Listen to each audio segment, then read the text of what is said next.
Good evening, ladies and gents, and welcome back to this week's GKP Live. I hope everybody's good and had a good week up to press. We're rocking on our own this evening by the looks of it. Rick's going to be with us in an hour or so, half hour. I think he's a little bit busy at work. Daz is, I don't know. I'm thinking he might be in a little bit of discomfort and a little bit of pain. He's got a bit of back trouble. I don't know whether or not he's going to be able to sit through it comfortable enough for the evening. If he is going to be with us, I've sent him a link, so he's welcome to join us. And as talk of the devil, and he shall appear upside down because his phone's wrong way up. Upside down, the other way around. What? That's sideways on, man. That's been playing Spider-Man. I don't know. What the hell you done that? Good landscape. I am. Well, you've got screen rotation on then. Either that or those meds are wicked and they're affecting me as well. That's the right way up, but it's the wrong way around. This is like talking with my dad, this. I get the same kind of technology issues with my dad. I was just going to say, Daz might not be joining us, and I don't know if he will stay on all night, guys, because he has got a bit. To. He's got. Now we can see your fireplace. Yeah, I'm still upside down. Try it that way then. Wait, it worked that way. How the hell are you even doing that? How's that even a thing? No idea. I don't understand how you do this shit, man. My phone just does what it's told. I don't understand how you change yours to do all this randomness. Anyway, Daz is going to look like that for the rest of the evening because I've got no idea what he's done until Benjamin or his daughter Phoebes walks in and says, "Oh, Dad, this is what you've done." So we'll try and get him sorted out if we can. How do I do rotation on this? Has he got his screen rotation on landscape? You know bloody use, are you? Have you locked it on your phone? I don't know what I've done. Right, now try it. Have you got script? There we go. He's done it. He's mastered it. See, it's better when you work it out yourself. Locked the rotation. Can you remember what you did? I didn't do it intentionally, did I? The phone did it itself. Anyway, we've got Daz the right way. I do well. How the hell did you? How did you even do that? I didn't even know you could do that. Mate. I did that, just putting the phone in the holder. Right. Say no more. We'll have to see about putting screen lock rotation on your finger. It might be that you've got. Yeah, I don't know if you can hear that, but that's my granddaughter doing the raw. She's proper little madam. She's going for it. She's got that stage now where she can't stand anybody other than mum, which is awesome. Thank you very much, mate. Yeah, we're a bit. We all had a little bit of a kick in guts. I don't think he'll mind. My son's partner split up with him, and they've been together a long time. And for him to lose her out of the blue was a bit of a gut wrencher. But not only because of that, she was part of the family, man. She was like my daughter, so it's kind of a bit crap for us all right now. On top of that, we've been for us. Look, as blood's done, we've got a shitty, horrible bruise on his arm. So we're waiting on results. We'll find out what goes on and take it one day at a time. But thank you very much, guy. It's appreciated, mate. A little bit more info than what you really needed, but I've always said it and I'll always maintain it. My son was gutted and he needed me to be there, so that's where we went. But yeah, that's it. Life goes on. You've would be two, but England just cost me 300 quid. Oh, that's a shit a little bit on end, mate. That's not good. It's not good at all. A draw. So you went for the win then, yeah? Ooh, gutted. The other bit is, and I know it's probably a taboo subject. And it's a lot of the times that gentlemen really don't talk about it. So we will kick the show off with having a chat and a natter about it. Gentlemen's problems, by which I mean, if you suspect you've got a lump or a bump or something's just not as it was, don't be afraid, guys, to pick up the phone, make an appointment with your doctor if you can get past the receptionist and you can get past her and get to see them. It's better than sitting there stressing and worrying on it, because I can tell you now 100% it's not the best of things to stress over, which only makes things worse. So it's better to go get yourself checked out should you need to do, and that way then you know what you're dealing with rather than stressing on it beforehand. Now then, we've got another guest here, which is a gentleman which we spoke about the other week, and I'll bring him on, which is Sid Mitchell. Good evening, Sid. Good evening, Sid. And the gentleman which we spoke about the other week, his website is the Manky Sankey. Hello. Hang about. Let's have a quick sort of your edit mic settings. Try again, Sid. Say something again for us. Very, very, very low volume, mate. Your microphone.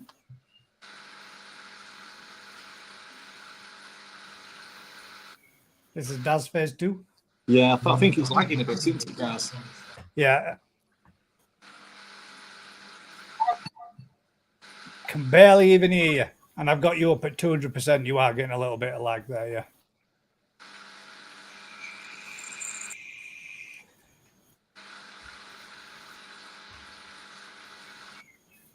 I think it's definitely Okay, I've got. for the live. Did you hear that? I heard that. We heard you then, yeah. Two microphones, You got two microphones. and I'm trying to get to the better one. Right. Okay. Well, you give me the thumbs up when you think you're ready, and I'll just put you back down on the bottom bar for a minute while we have a natter with the audience.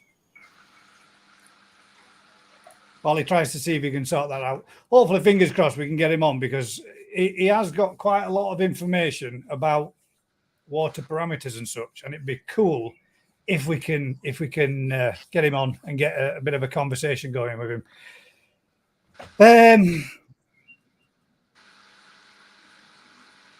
I'm my own general practitioner, Simon.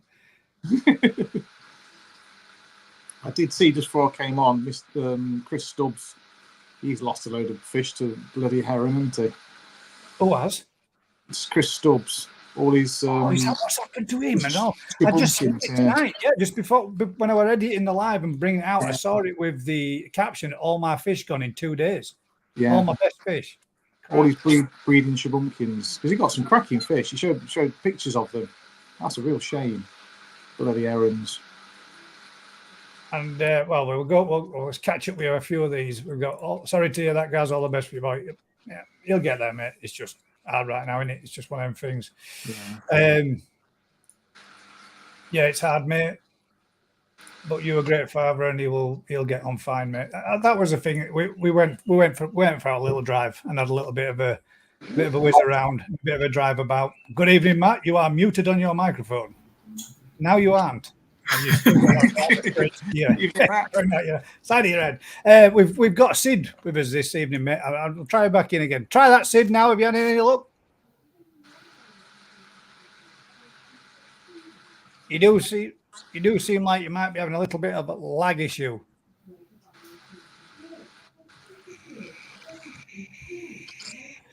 You keep fiddling, we'll keep talking, and we'll see if we can get any volume out of you. You're up full volume, so you just keep trying to do what you're trying to do. If you go down into your bottom bar on your PC, right-click on your speaker in the bottom right corner, you'll open what is called sound settings, and you should be able to go into sound settings, and you should be able to alter which microphone you're trying to use.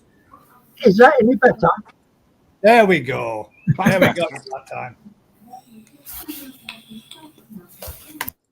Loud and clear then. Yeah. Anyway, so as I was saying, if anybody's got any doubts, anybody's got any issues, and I say this because it's not easy. It's really quite common for women to talk about breast problems, lumps, blah, blah, blah, blah, and gentlemen just don't. And we really should. We should make sure that we all have that chat and that talk, or somebody that you can confide in, someone that you can have a natter and someone you can talk to. Because at the end of the day, if you leave it and it's something worse than, some other than just a bit of antibiotics can cure it, you might be leaving it too long and making it more of an issue for yourself. So, Can you all hear me? say again, Sid.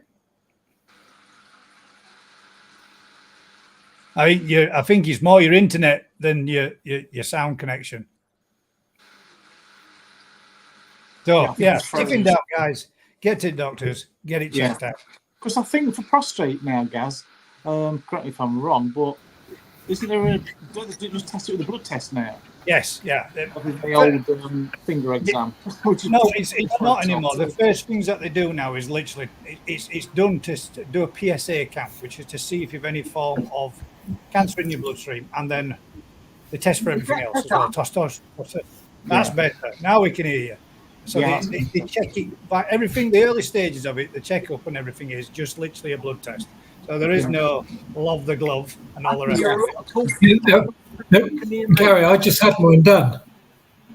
Which the love the glove or your blood test? Yeah, so they do love the glove first, and then you have the blood test. No, they don't. I've just had the blood test. No, love the glove. But I mean, regardless, even if it is, it is a little bit invasive. Yeah, it is a little bit embarrassing. But at the end of the day, man, it's not worth putting off. And it used to be going back 10 years ago when my dad had the operation done. PSA and then MRI if the results are high, mate. Yeah, that's it. It used to be quite 1 in 4 men would come down with prostate cancer, but now it's 1 in every 2 men, I believe, or 3 men. Wow. So it's on the increase, and it's not worth not checking. And I was there. Same with the ball bag. Check for similar reasons. Yeah. What kind of channel have I come on to? You've come on to the kind of channel, Rick, where it should be made. I know it's koi related, but it's not koi related. At the end of the day, I keep koi, and this is affecting me. So at the end of the day, you can keep your mouth shut and not say no, and then you go through all this on your own. If you go through it on your own, it's stressful, man, and it gets you worked up and it gets you down. You start stressing and worrying about it, and it's something that affects all men from the ages of. There you go. Love the glove. From the ages of 40 through to 50 is the most common time for anything along those lines to start getting worse for a man. And I've made it. I've told my site managers, because obviously I was a little bit stressed and a little bit worked up at the beginning of the week. Site managers were stood there having a natter, having a chat, turning around and saying, "Hey, don't worry about it, man. If you've got to go for an operation, or you've got to go for an appointment, you get gone." And then there's another bloke, just you could hear he was listening. So I like, "Are you listening, mate?" He said, "Yeah." I said, "When was last time you went for one?" He said, "I haven't been for one, but now listening to you stood there talking and having a chat, I think I'm going to go get one." I said, "Why?" I said, "Do you think you got something wrong?" He says, "No, but I'm over that age that you're talking about, and I've never been checked." So, it's like I've never been checked. I ought to get myself checked. You should. Everybody should. That's in that category, in that age group, because at the end of the day, if it's caught early enough, it can be managed and it can be dealt with medication. If it's not, then you'll be like my dad. And my dad was he was literally the first person over in Bradford Royal Infirmary to be operated on by a machine, which was somebody in another room with a Game Boy controller to remove his prostate. He left it too long, it spread to his bowel, a section of his bowel had to be sorted out as well. And then when the prostrate's gone, you have all the problems where there's a lot of space there where the prostrate's no longer there. So then you've got to have a secondary operation where you have to have a hammock made to keep everything where it should be externally and not falling inside your body. And it's really difficult to go through that kind of thing when you're watching your dad, who was a director of his own business and no longer capable of talking and having the confidence that he did have. And that's because he left it. He left it 3 years, nearly 3.5, 4 years with a problem before going to getting it sorted out. So, don't leave it, guys. Get yourself Find checked. somebody you can have a chat with. Talk with your mates and your friends, your close family members, your wife, your partner, whoever it might be. Get it off your chest. Get it out in the open. Go get an exam. Go get a test done. It's a simple, invasive blood test at first, and then it's as easy as that. But let's see. We'll find out together, maybe. Not literally, but I shall let you know. We've got a bit of an echo going on, guys. Yeah, I think Sid, you've got a little bit. Your sound in background's playing, or is it? Hang about. We shall sort this one out. See which one it is. There we go. Yeah, Sid, turn your sound down in the background. Your microphone's picking it up a little bit.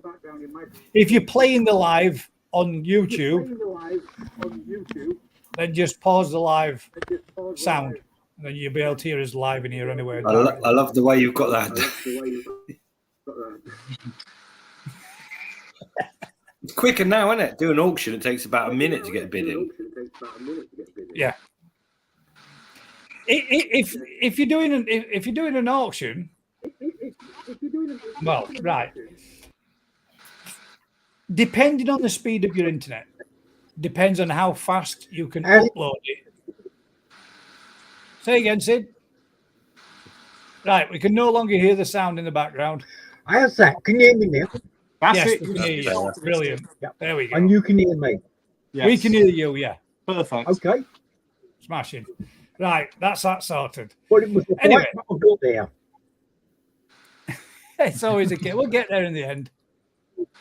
Let me just double. Let's see if I can just knock you up a little bit more. That's maximum.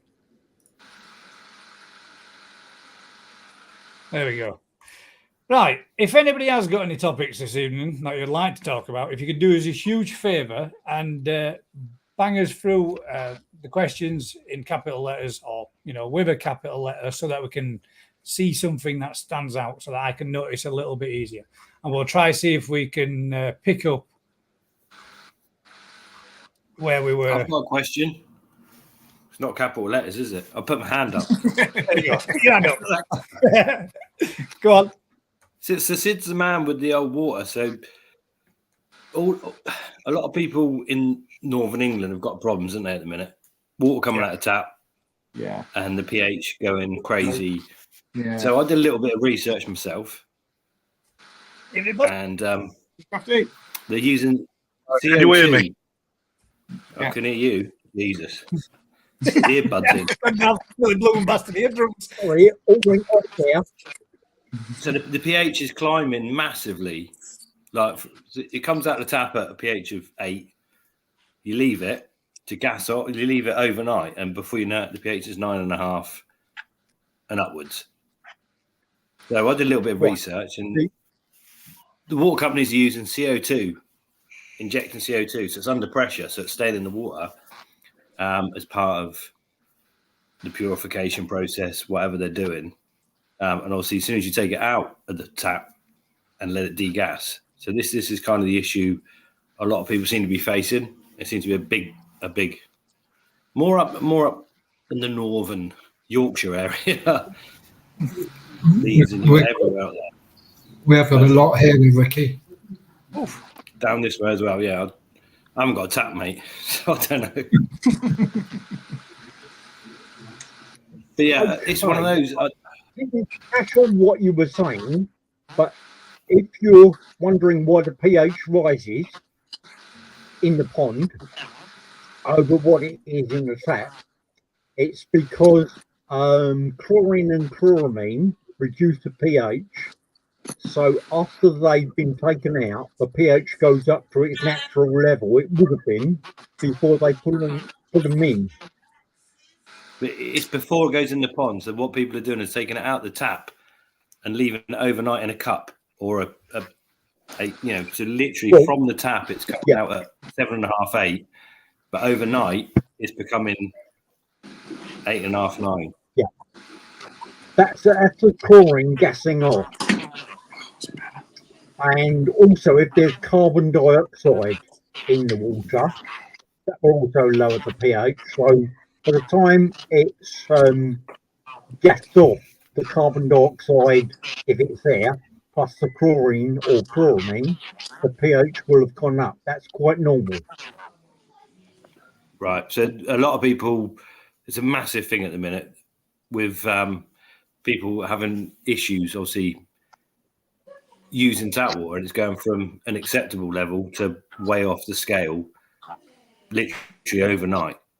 Not myself, I don't, but obviously you're the expert. So I'm missing all bits of words there. Can you say that again? so Yeah. what they're doing is obviously taking a sample out of the tap, and the water's testing okay, leaving it overnight. The pH is going off the scale. So obviously, if they're doing any kind of water changes, they're having issues with their ponds. Yeah. And it seems to be becoming more of, I don't know. There seems to be a lot of people having a lot of issues with tap water. When it's coming out of the tap, you can't call it okay because there's chlorine and possibly carbon dioxide in it. And it's not until they come out that it goes back to the pH that it would have been before they put the chlorine in. So what I always tell people to do is take a bucket of water, plastic bucket, not a metal one, take a bucket of water, put a drop of sodium thiosulfate crystals in or dechlorinated, don't want much, hardly any at all, and then aerate it overnight. Then that is your natural tap pH. Right. Yeah. So If you I've been put kind of telling people to take the amount of water they're going to use in a water change, say, store it, aerate it, and then use that water and either adjust it accordingly for their usage. Well, as soon as Same they thing. start doing that, that's a bigger version of what I just said. Yeah. You know, Yeah. put it in a butt and aerate it, will gas off the chlorine. Yeah. Most people don't have a butt, so that's why I say put it in a bucket, a few drips of dechlorinator or a crystal of sodium thiosulfate, aerate it overnight, and then that is your normal pH. So imagine their normal pH coming from the tap is 9.5. How are they going to rectify that for their pond? Learn to live with it or use RO. Okay. I love That's a bit extreme. You can lower the pH, acidifying chemicals and magic things that koi dealers sell that are called pH reducer and things like that. But the trouble is, koi can adjust to a whole range of pHs, but they don't like abrupt changes. So the change in pH shouldn't exceed more than 0.2 units in any 24-hour period. So if you've got a pH of 9 and a bit, koi would adjust to that rather than you trying to bring it down to what some people call the ideal pH of 7.5. But then you'll give them a 2-unit change. But the next time you do a water change, it'll go back up some. So technically then, stabilizing the pH is the best thing to do. And we can stabilize his pH by adding bicarbonate soda, because that goes up to a maximum of 8.2 when it's adding bicarb. Some people say 8.4. I prefer 8.4, but that's splitting hairs. Yeah, 8.2 to 8.4. So if your pH is already higher, if your pH is already higher than that, you're not going to bring it down. If the pH is higher, sodium bicarbonate is a magic substance. It will absorb hydrogen plus ions, and they're the ions that make pH lower. It will absorb H plus ions and raise the pH up to a limit of 8.2, 8.4. If the pH is higher than that, it will start absorbing them. And No, affect it will start releasing them. So it's releasing these H plus things into the water, which is lowering the pH. Yes, result. I knew it did. So put in loads of sodium Just turn your bicarbonate. sound down a little bit, Daz. Your phone's doing that buzz noise again.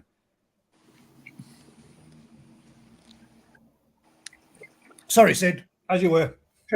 Yeah, if you put in a load of sodium bicarbonate, it will try to pull the pH towards this magic value of 8.3 and a bit it is. If you put enough in, it will succeed. If you don't, it will pull it part way there. And unfortunately, it's very hard to predict how much to put in to increase the pH or decrease the pH because it depends on what acidic or alkaline components you have in the water. So you'd have to analyze the water first, and then you could say this much sodium bicarbonate will do it. So what I say to people is, if your pH is low, which it normally is the problem that people complain about, add what is it? It's 100 milligrams, 100 grams of sodium bicarbonate per day. That will raise it some, and if it's not enough, put an appropriate amount in tomorrow, because you're never really in a rush to adjust the pH, except in the case of pH crash, in which case you can put in quite a lot, 300 milligrams, and raise it up pretty quickly. But although koi won't like that, they'll dislike it less than a pH crash, because a pH crash will kill koi within hours. So if the pH crashes down that to a life-threatening value and you start pulling it up, if you pull it up to the normal, say 7.5 or higher, they won't thank you for that. And also, a low pH disables bacteria. They suffer more than koi. So as soon as the pH goes below 6.5, the bacteria stop working, and so the ammonia will build up in the water. Then what I say is bring it up to a pH of 7 exactly, no higher, because at pH 7, virtually all the ammonia is in the NH4 form, which is virtually non-toxic. As soon as you start taking it up above 7, it becomes rapidly more toxic. Hang on a minute. Has everybody seen? Let me try this chart. Yeah. No. Yeah. Yeah. I calculated that back in about 2008, and it is the maximum value of total ammonia you can have in there, and that's what test kits and electronic meters test. They test, you can test for Kill. Is he disagreeing with me? Is your dog disagreeing with me? Give it a snap. That's Willow, the miniature killer. Yeah. So a lot of people don't even know that the difference between the pH and ammonia. A lower pH ammonia is not toxic, and a higher pH ammonia is more toxic. Complicated subject. I had been working I presume you know I used to design and install water parameter control equipment for 30 odd years. Well, I had been working doing some very clever water chemistry experiments, and 20 years later I happened on something on the internet and I thought, well, that's a different way of looking at it. And so even after 20 years of doing it on a daily basis, there was still stuff to learn that I hadn't learned before. It was high technical stuff, but sort of an aspect I'd never thought of before. So I've got, my website, how to deal with the pH crash. Follow the instructions with that, and it's clearly explained. The guy perspective has said negligence with high pH or low pH will kill fish, though. So again, Negligence. I mean, I don't. Neither a statement nor a question. Negligence with high pH or low pH will kill fish, though. I think he's talking about the water company, but they don't care. yeah, They don't. It's nothing to do with them whether it kills your fish or not. They want to make it safe to drink. Yeah, they do. That's it. That's the problem, isn't it? They've only got to make it so it's safe for human consumption. If it's safe for human consumption, then they're not really bothered about your fish. and we can get away with a lot higher parameters than koi do, because if we drink water, it goes in our stomach, and any chemicals in it are neutralized by stomach acids. But we only ever drink, well, say a litre or so at a time, whereas koi are in it all the time, and it's continuously washing over their gills, and from there it sort of gets access to the blood. So if you drank water literally all day, the potable water parameters would have to change. So what? When everybody seems to think that a stable pH, which is best for the koi, maintaining a stable pH, as long as it's not. I've read that koi are comfortable from 9.5 to even 10 to 10.5, as long as it's stable and remains so. Yeah. So when people say low pH and high pH, as long as it's not too low or too high, as long as it's stable, they'll be comfortable with it. That's it. Some Japanese ponds, less. Some Japanese mud ponds have a pH below 7 down to about 6.5. And they breed half-decent koi, shall we say, in water that is maybe pH of as low as 6.5.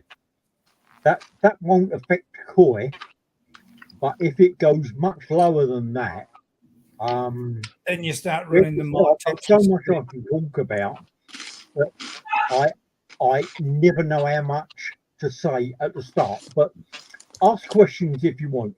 Koi have to control their blood pH regardless of what the pond pH is, and they have to control it between 7.7 and 7.9. They can do that by adjusting the carbonate level,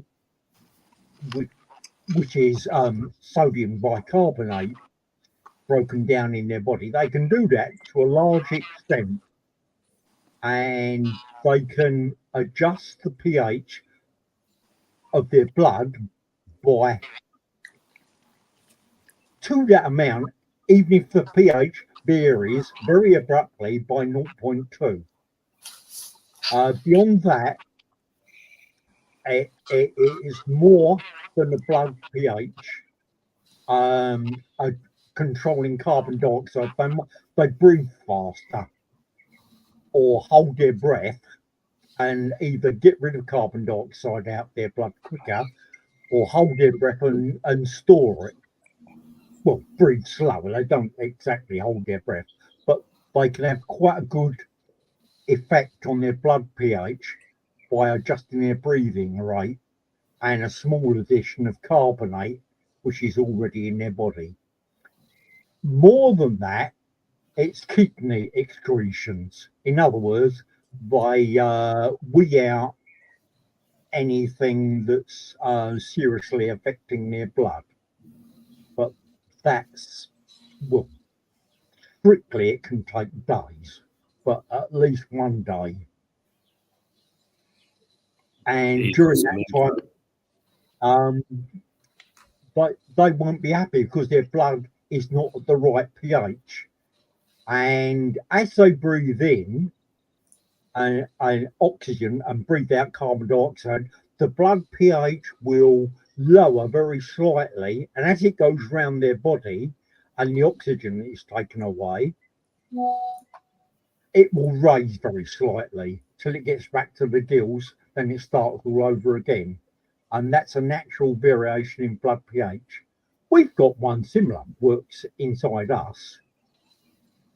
But there's not much that will alter our blood pH apart from silly things like drinking acid, drinking too much water, or drinking an alkali. Highly considerate. I've done some of that. What if I someone's wonder how much I would remember if I wasn't such a reckless little son of a bitch. What if someone's pH was 7.8 in the morning and then testing at 8.9 at night? How bad is that fluctuation throughout the day's period? Well, it's not good, and it's due to photosynthesis. Now, many people say photosynthesis lowers pH or raises pH, and it's not quite as simple as that. If you measure your pond at the end of a sunny day, that is its natural pH, or as near to its natural pH that photosynthesis can make it. In the night time, there's no photosynthesis, but there's those fish breathing carbon dioxide out, which is lowering the pH, so it will be lower in the morning. And then photosynthesis will come along and try to rectify the pH and put it back to its proper value, with without so much carbon dioxide here. Now,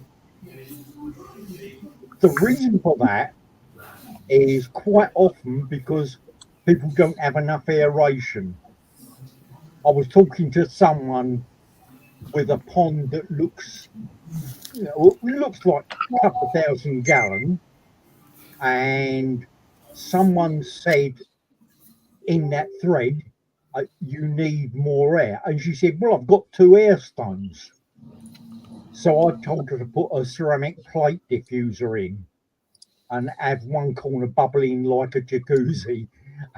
And she's going to do that, and that will solve a lot of her aeration problems.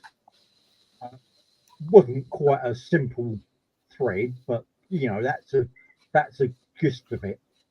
So if your pH is lower in the morning than it is at night, it's your fault, because you haven't helped out photosynthesis enough. So I've got a question for you, Sid, if I may. Just to introduce myself, I'm Mike. I'm a hobbyist and one of Matt's customers. And Sid, we've actually been speaking a little bit over some of the forums, and you've really, really helped me out in a lot of ways. So I'm in a situation that we were talking about earlier, where out the tap, my pH is 7.5. And then I couldn't understand why my pond was running up near 9.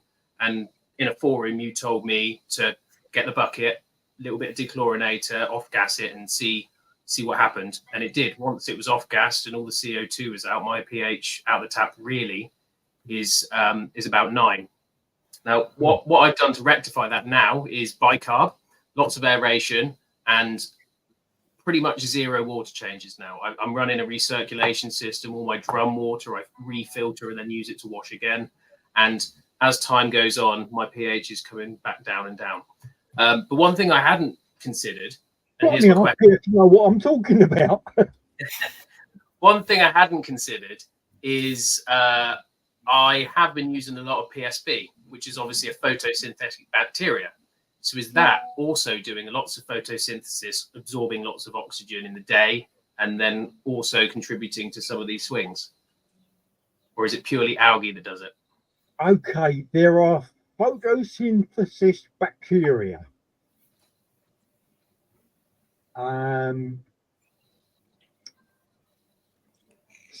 Some bacteria will absorb carbon dioxide. If they absorb carbon dioxide, they'll be lowering the pH.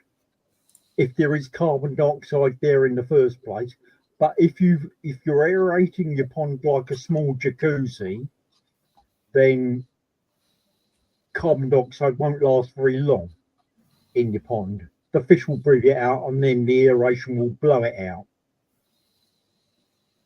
So photosynthetic bacteria, it can make an effect, but it's the same effect as the algae growing on your pond walls or the blanket weed growing at the bottom. Yeah, so strangely, I was having a situation of about a pH swing, about 0.6 in the day, so more than I wanted. And I've read that page on your website as well, so I understand that's bad for the fish. So I was trying to do everything I could, and then I had a pump failure. I've got 2 pumps on the pond. It was the pump that goes through the UV that failed, and I had no UV for about 2 weeks. My pond went green, and I don't understand why that stabilized my pH. The only thing I can think is because light can't get to the algae on the bottom of the pond anymore, and it was that was doing my fluctuations. But the algae in the water column is exactly the same as the algae on the bottom of the pond. I'd assume so, yeah. But I can't figure that's the only thing that changed. But my pH went from a swing of 0.6 to about 0.1, and that's the only thing that happened. So where did it stabilize? A bit high, somewhere in the middle, or stabilized around after I introduced about 2 kilos of bicarb. It stabilized about 8.5, but now it's slowly creeping down, and I'm at about 8 because I've stopped doing the water changes. Everybody seems happy still without the water changes. So yeah, see how it goes. A working biofilter uses KH as part of its life cycle.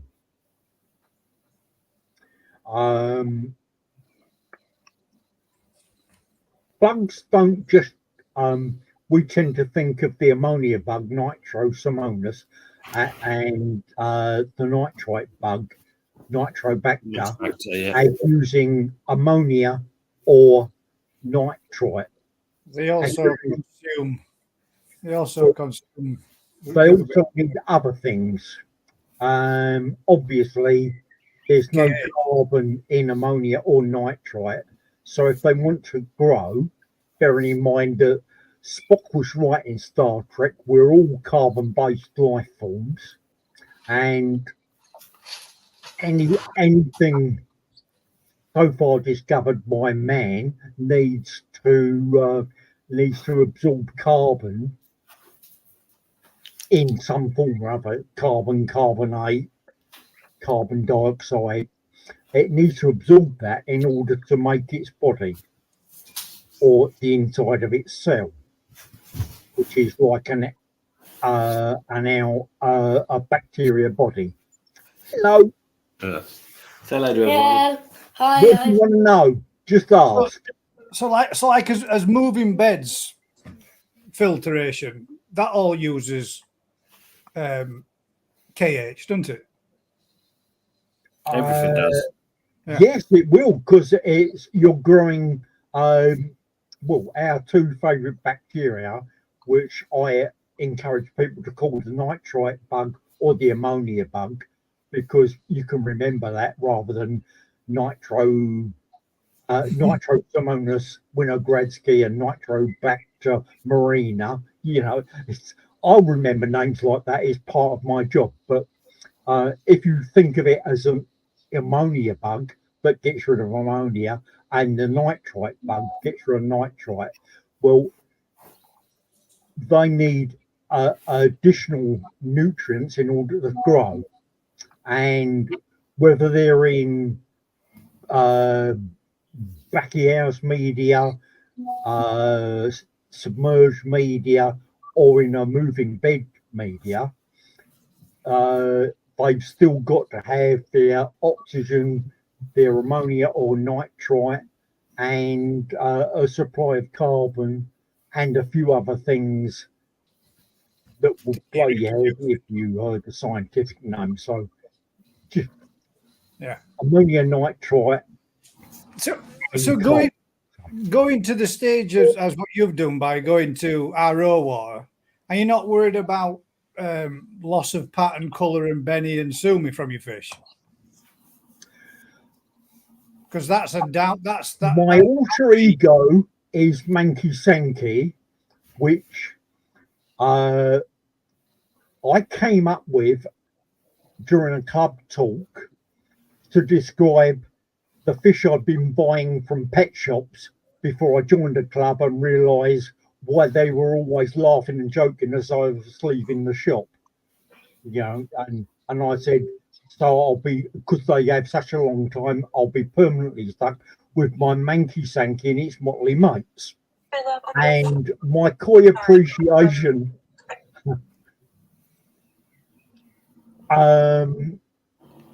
koi appreciation is not the highest. So but I know the physics and the biology of different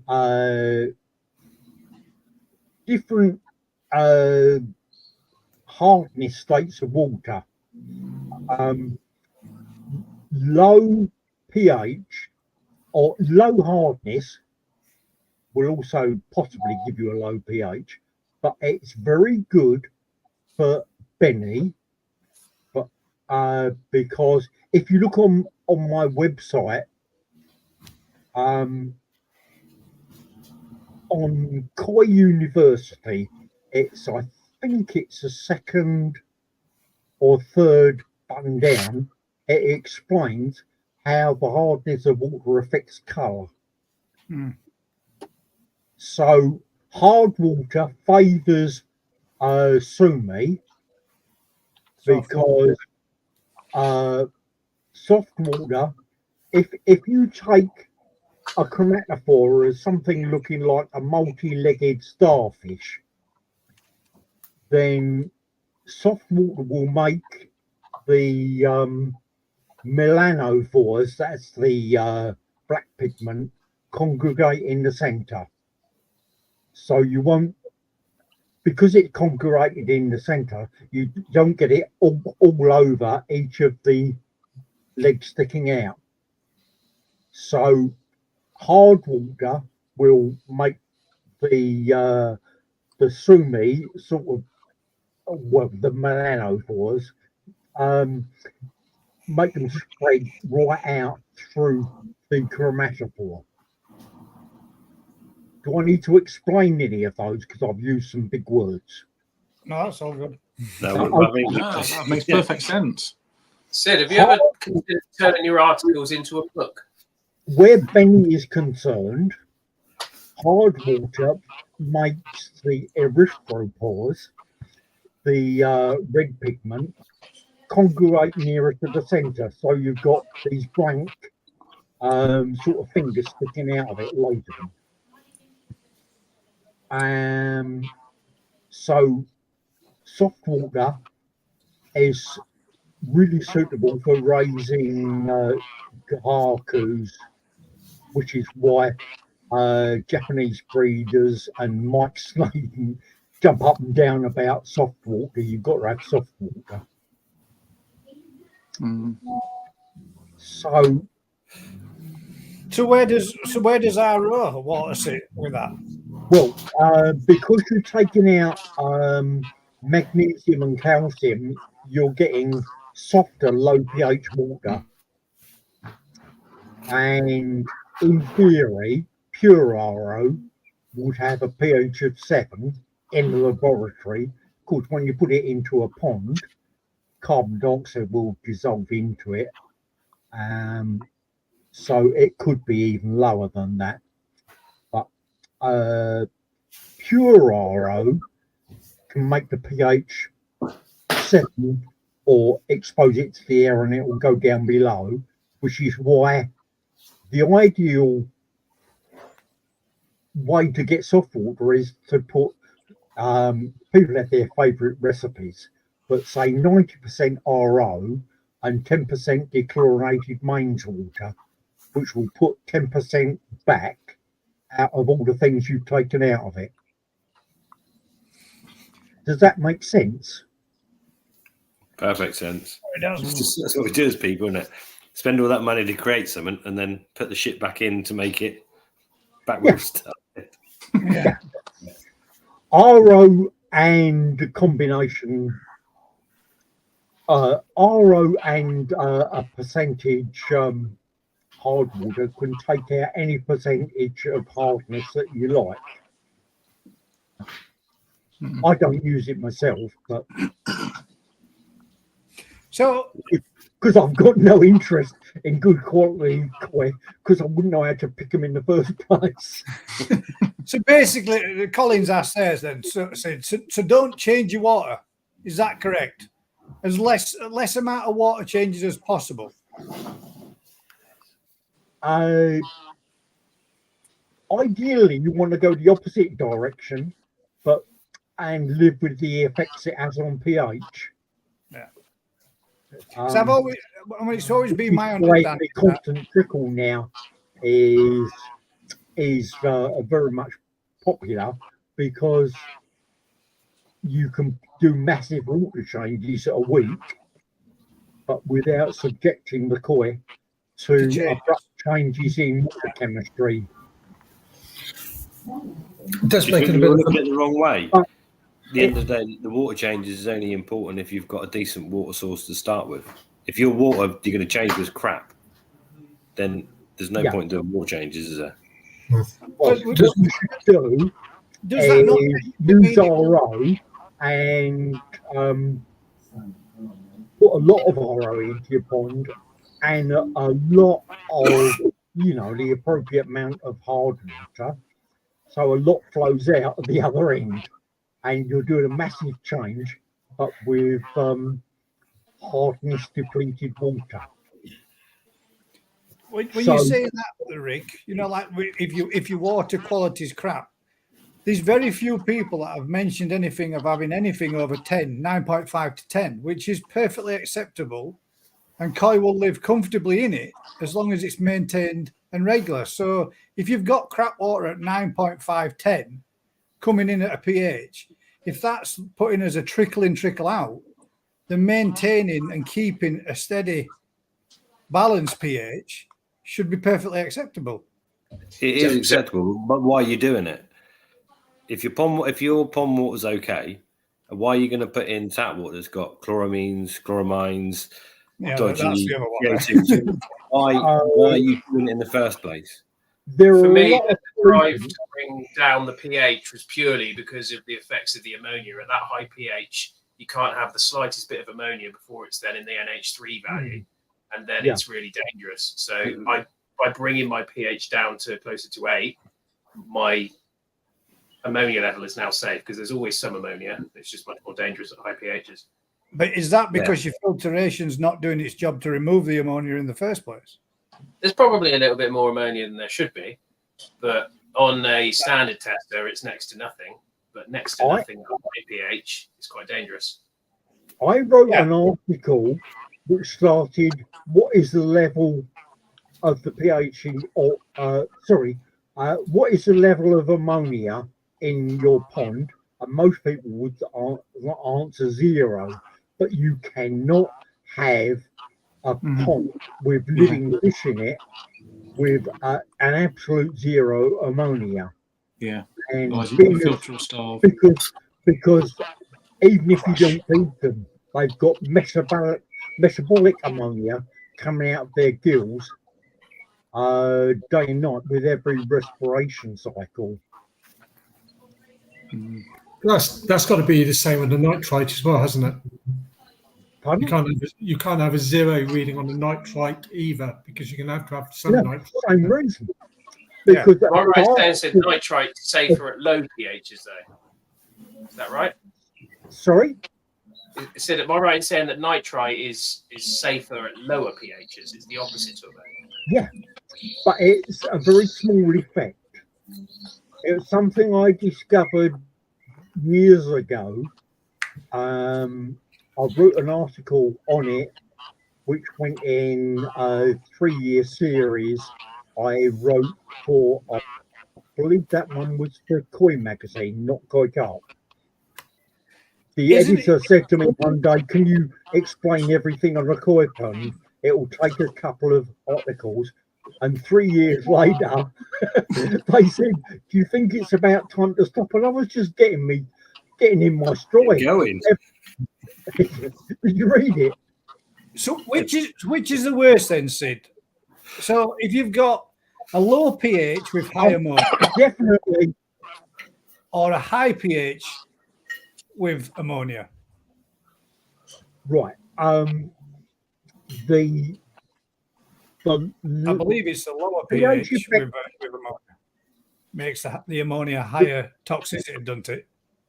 yeah, the pH effect on nitrite is very small, so you can virtually disregard it and say high pH is bad because the ammonia is toxic, and a low pH is better because the ammonia isn't, and ignore the effect that the nitrate is increasing slightly because koi can tolerate nitrite more than ammonia. Yeah. The ethos behind the chart I just waved at you was the free ammonia, NH3, that koi are exposed to must not exceed 0.02. But nitrite, they will tolerate up to 0.2. So that's 10 times more Yeah. tolerant to nitrite than The other ammonia. So ignore pH effect for nitrite. That was just something where I was showing off in the magazine, which I know a lot of people have quoted that. Oh, Sid Mitchell says. Other people might have found it in research, or not research, sitting studying research papers all day, but they might have found it accidentally. But the nitrite toxicity for koi is 10 times less than ammonia toxicity. I'm just going to bring this one up because this one always does make me chuckle. The reason why I say is this is really common within a lot of people that keep tropical fish as well. They say, I never do a water change in my tank. I only top up through evaporation or dispersion, or however that's pronounced. But it's the same thing, evaporation. So Colin only tops up his pond and he hasn't done a water change in his pond for 2 years. But you have, mate, because any hot water that you add changes the element of the pond's environment. So if you have to top up because your pond's gone down 6 inches, you're doing a 10% water change. And that is changing your water, regardless of whether it's being done or not. It happens naturally. Pure water will evaporate from a koi pond, and as you take pure water out of a chemical soup, then the chemical soup gets thicker, gets more concentrated. If you then top it up, you're adding some chemical soup to a concentrate chemical soup. So you're not really diluting what was originally there, you're only adding to it. Yeah. Making the soup more tasty. Yeah. But I'm not having a pop, Colin, in any way, shape, or form, mate. But a lot of people believe that they don't do any water changes, or haven't changed, or haven't do, or anything, or out like that, as some people would do. Let's say, for example, average person that does a filter clean and they're using Easy Pod or a Nexus 220, 320, whatever, you've to drop, close to 400 litres, maybe 500 litres if you're doing 3 or 4 boil-ups and dropping them out to wash them away. And then you've got to re-add water because all the filter systems, even like your modern-day drums now, use fresh water to rinse out that drum or use pond water to rinse out that drum, which is then put to waste. So inevitably, we've always got to change as water at some point, at some time, from cleaning as filters. There's very few filters where you can do it other than manual removal and... Well, plus the rain that falls in your pond as well. Yeah. Rain falls in our ponds. Yeah, that's more as equivalent to distilled water. But I like to give examples in layman's terms that everybody understands. And if you take some water with, say, Ribena in it, and then you boil that to take out water, the Ribena colour will get darker. Does that make sense? Because it's more concentrated. So you've got the same volume of Ribena in a smaller volume of water. So it'll be more concentrated. Yeah. Right. If you now top up with fresh water that's got no Ribena in it, then it'll go back to its original colour. Yeah? Yeah. Right.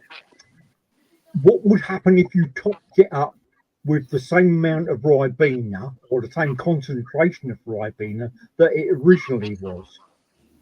You've got the original concentration that's now been made more concentrated, plus you're adding some more. So it'll be less concentrated than it was when you reduced it, but it'll be more concentrated than it originally was before it was evaporated and topped up. You can think about that with sugar in tea. If you pour away some water, some tea with sugar in it because you don't like it, and then top it up with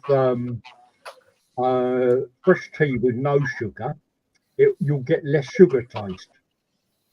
Yeah. But if you top it up with the original concentration of sugar, if you top it up with another cup of tea with sugar in it, It'll become more sugary. Yeah, it become more sugary. Yeah. So we all need leaky ponds. There are millions of ways to sort of explain it. The best But don't way, put tea and sugar in your pond. No, if you had a leaky pond, you're always topping up with fresh water in it. One thing I did. Sorry. the best Oh, way you're right. would be to conduct an experiment in front of, you can do it at a club talk where you've got a load of sample bottles and you show what happens at each stage. Like, this was the original, this is the same, and we're gonna take some away. Now look at the colour. This one is the same as that one, the second one, but topped up with plain water, and the fourth one will be topped up with equivalent coloured water, and people will actually see it happening in front of their eyes. And if they won't believe it, then we'll bugger them. I've done the best I can. But water chemistry is a very complicated subject, and there are people. I've been to water chemistry lectures. It was a club talk, and the bloke was there, and he was virtually quoting pages and pages of research on pH. Now, it was a nice guy, but I felt like I should put my hand up and say, look, I know what you're talking about, but look at all these others. They're doodling on their pads or looking out of a window. They haven't got a clue what you're talking about. And So there are people who can only quote what they've read, and they might quote it very well. But if it's too complex, too detailed for the target audience, then it will just go over their heads and they'll learn nothing. I've been talking about water now. I used to have hair. Except then when I had hair. And the first thing you learn is that a presenter, lecturer, teacher is there to teach, not impress. And I could easily walk into a room and impress everybody with how much I know. Not because I'm clever. You know, a bricklayer is the cleverest man in the world, because we can all lay bricks, but they can build a wall while I would be laying the first course. So it is just what I've been doing with my life, you know, studying technical stuff and sort of focusing on water. So I can easily impress people just because I know what I'm talking about. But I like to think that I can teach people or give them something that they can take away that is more information than they came with. And unfortunately, not everybody does that. Does that make sense, or am I waffling on? No, it makes I sense. think I'm waffling on. Window, mate. Perfect. I see this. A There's lot of people miss the point, though, don't they? Why they're told to water change, they're told to do stuff, but they don't know why they're doing stuff in the first place. Yeah.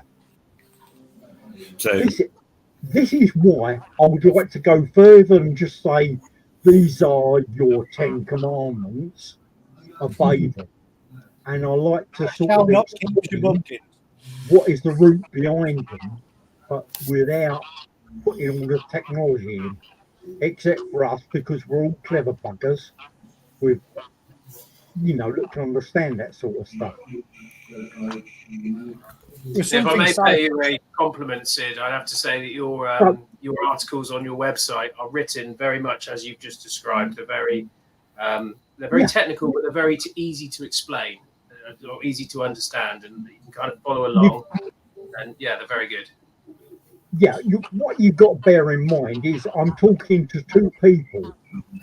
One doesn't know anything and wants to learn, and the other already knows that stuff and doesn't want to be bored. So I tend, well, I try, you know, my intention is to explain things in simple terms, but put the technical stuff in that will explain why, without making that the subject of the you know, what I'm writing or what I'm saying. Otherwise, if I just write simple basic stuff like do this, do that, do this, do that, then people will get bored. The only people who wouldn't be bored would be the brand new people that didn't know anything. Everybody else will say, "Oh, there he goes again," you know, and just turn over the page and or click to the next website and read it. Yeah. I think it's quite an art, and I now teach for Koi Organisation International. Do we all know what that is? No. Okay. Koi Organisation International is a group of people who, well, some people, I don't like using my name, an expert in the same thing. Oh, we lost you a little bit. A little bit of a connection issue there, Sid. I think he's talking about us. So Because it sounds really bigoted, but there are people who really know their stuff. How everybody, two have come back. I'm back. Come on, we can hear you. 4 more to go. Oh, you just got a little bit of a timeout lag.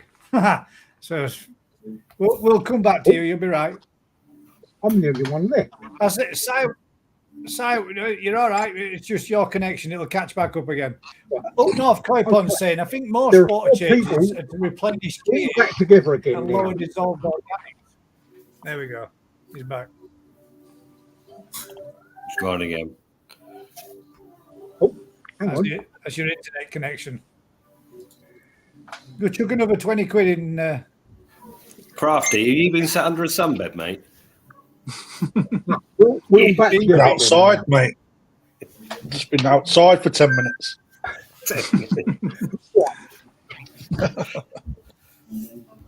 We got sit back. Organisation is a group of people who know a lot of stuff about their fruit and field, right? And I'm one of those that knows about water chemistry, and there are other people that know all sorts of other stuff. Now we teach for free. At the moment, I've got 50 plus about 15. I've got 60 to 70 students that I'm teaching at the moment, and they haven't given me a bloody penny.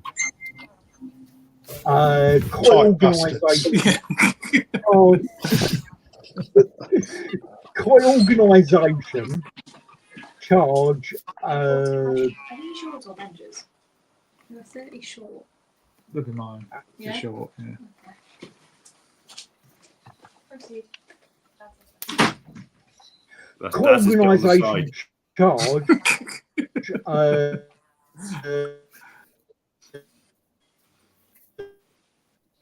Every time he mentions it, he goes funny.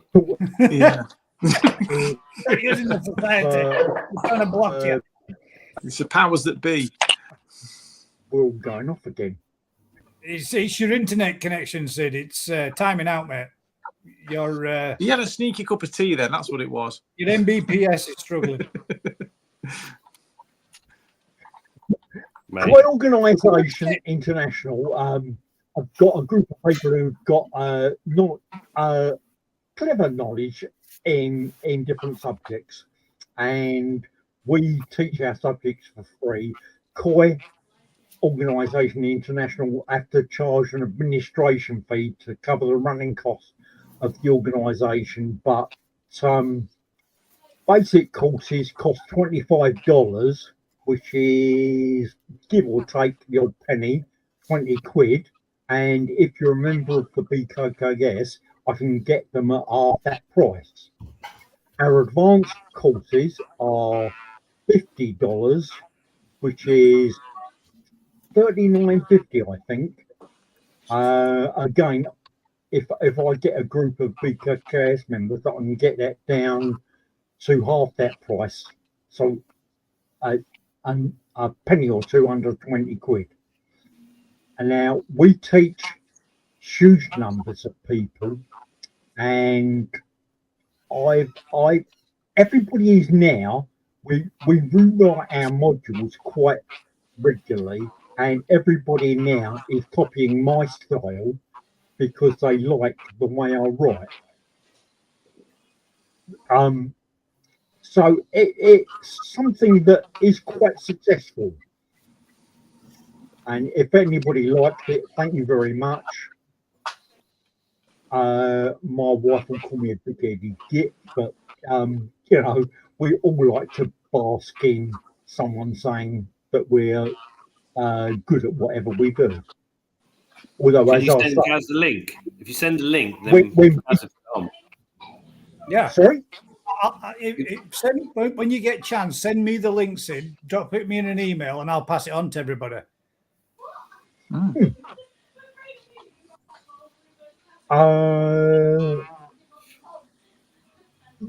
Yeah, there are loads of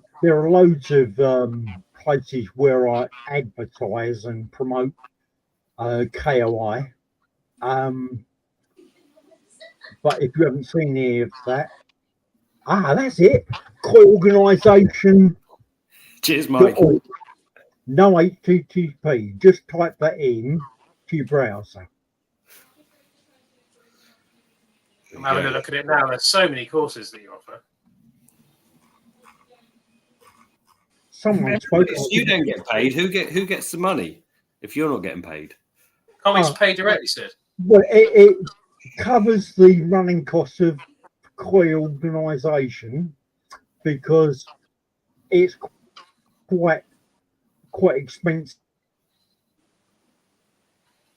It's quite expensive running these courses and having the information in the modules that we write verified and updated. And the company is a non-for-profit organisation, and I've been asked to join the board of directors, and believe me, we don't make a bloody penny. It's monopoly money.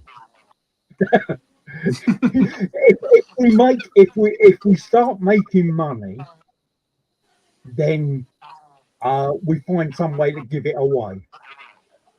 Yeah. We do scholarships where it's all changed again. That's it. Yeah. Go to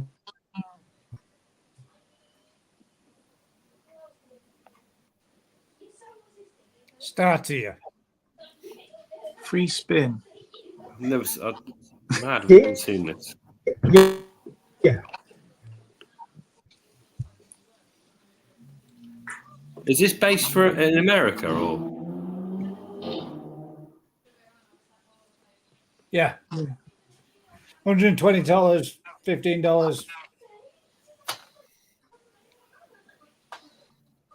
Yeah, somewhere at the top there's a section called courses, and there's all the different courses they do.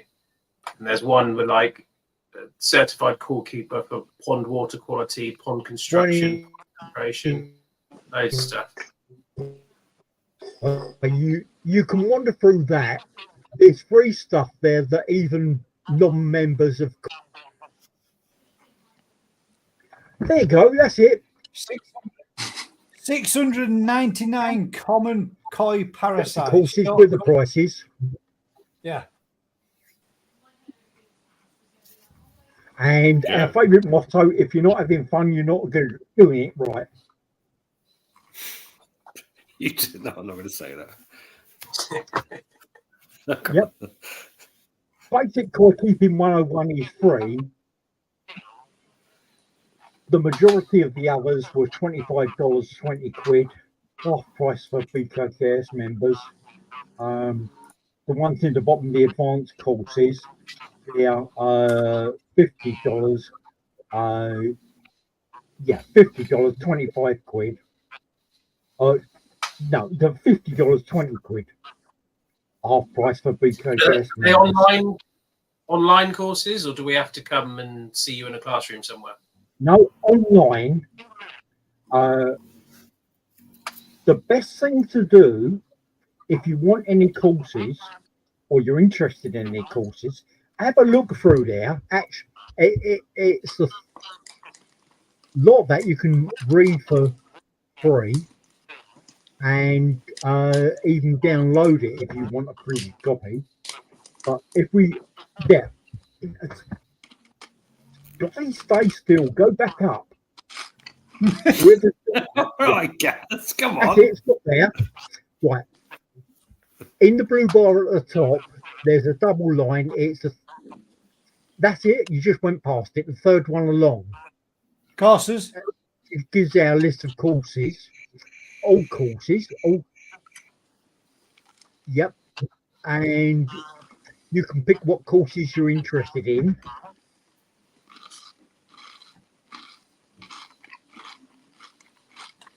That's it.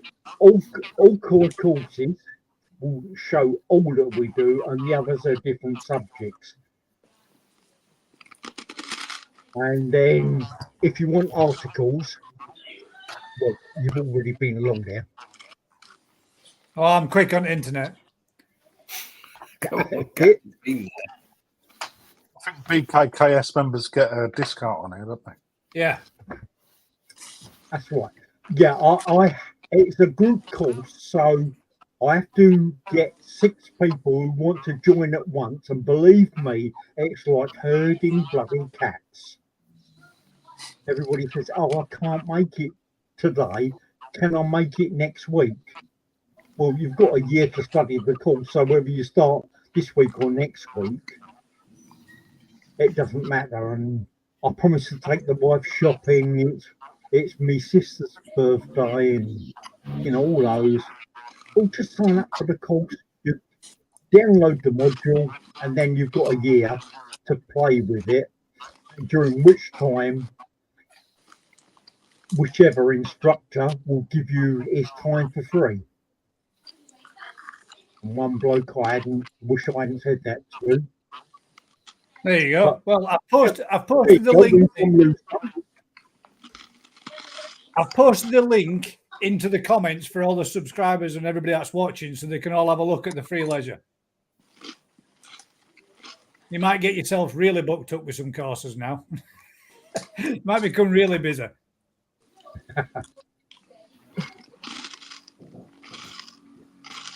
Right then, has anybody got any questions? Before we go off that subject, one point that I was going to make is if you're interested in any of those courses, by all means have a look on there. You can see the course content, the synopsis, what it will cost and who's the instructor. But contact me first, and I might be able to form a group where I'll get you half price entry.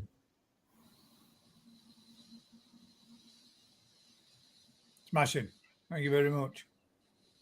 It's all gone quiet. It's all gone quiet. Everybody's listening. Is there anybody else's Right.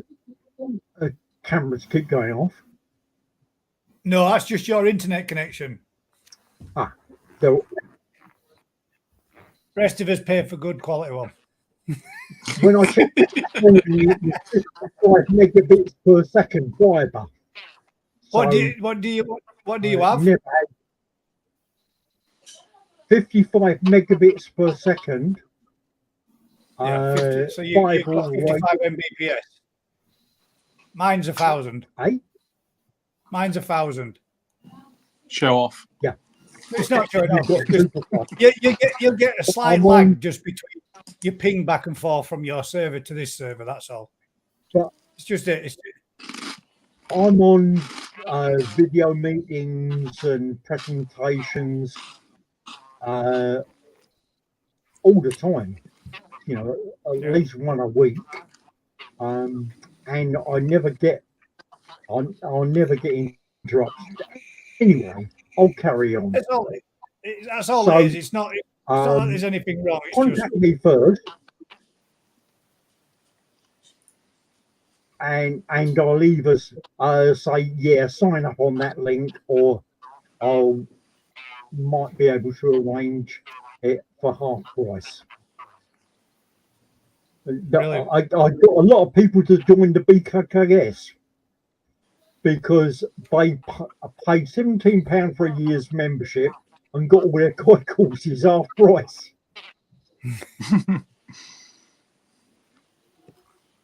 Anyway, Anybody else got any questions for Sid? I Any other saw topics a that I question napped about? something about can't remember the name. They thought that the changes were to replenish KH. Yes. And, Somebody said, didn't they, about water changing. It was Si that put in. 1 second. Try to see if I can find his comment again. It's basically he was saying to replenish a KH. Replenishing KH and diluting organic matters. yeah, okay. A water change can actually lower your pH if you've got low pH water supply and you've got a high pH in the pond because you've added sodium bicarbonate. But if you've got a hard water supply, then it will, in fact, replenish the KH. As for diluting all the contaminants that get in a pond, which is far more than ammonia, nitrite, and nitrate, yes, it does that. A 10% water change will reduce the concentration by 10%, which is obvious if you think about it. Or providing there are none of those contaminants already in the water. So, Good evening, Mr. Tate. You Alan? What's your thoughts, Sid, on ozone? Okay. Ozone is a very nasty gas. It's very oxidizing, roughly in the same manner as bleach. Now, if you put ozone in your koi pond, it will oxidize the bad bacteria. Very good. People will sell it on that. It will also oxidize the good bacteria and the sensitive bits of koi. Everybody, just bear with me 1 second. Everybody that's getting it just went off on my screen again. Everybody's turning around and saying you're getting adverts. It's a monetized channel.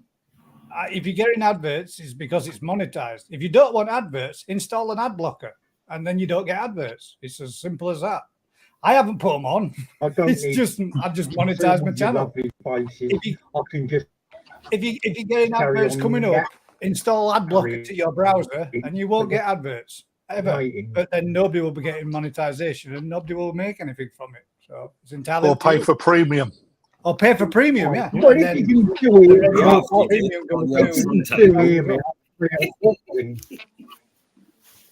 yeah, we can still hear you, Sid. If you put ozone in your koi pond, it treats the fish as a contaminant, and your biological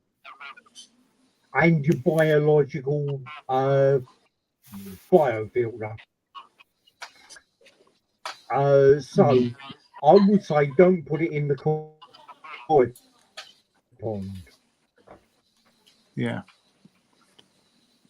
In swimming pools, ozone is used as a disinfectant, but it has to be taken out before it goes. It's nasty to the bathers. Well, they only splash around in it, and koi live in it. So the swimming pool regulation with ozone, it's very easy to get out of the water. You can do it by mass aeration. So if you take the water out of your pond, put it through an ozonator, and then massively aerate that water before it goes back, it breaks up all those nasty ozone molecules into oxygen molecules. Yeah. And oxygen atoms. Oxygen on its own is an atom, but they like to form in pairs, and we call that a molecule because it's more than one atom. So take it out of a pond, ozonate it, aerate it to death, and you've got biologically pure water going back. Yep. So you sounds perfect. I've got a question for you, Sid. What about when your pH is really high, using white vinegar? Is that a good thing, or is there a better alternative to that? There are all sorts of things you could use. You could bung in hydrochloric acid. You know, it depends how much you want to take the pH down. But as I say, you'll get the yo-yo effect when you do a water change, because after a water take change, it back down again, and then you'll be going back up with a water change, and then you're doing up and down. And the koi have got this yo-yoing up and down, as Gary said. It's an interesting one with the dealers. If dealers have got high pHs, or vice versa, if you've got a big swing from the dealer to your pond, what adverse effect is that going to have? Because I know one. Sorry, that was a little bit mumbling, Pat. Could you say that again? Moving If fish. you're selling fish, you should be selling at a pH that's manageable for the customer, shouldn't you? Yeah, You should, yeah. should be average. Yeah, I know of one that's running at 8.8 continually. But that's Like point. I said, either learn to live with a high pH or Yeah. use I get RO. that. I get that, Sid. But the problem is then if you're going and buying a fish that's 8.8 and you're taking it back to your pond that's at 7.2.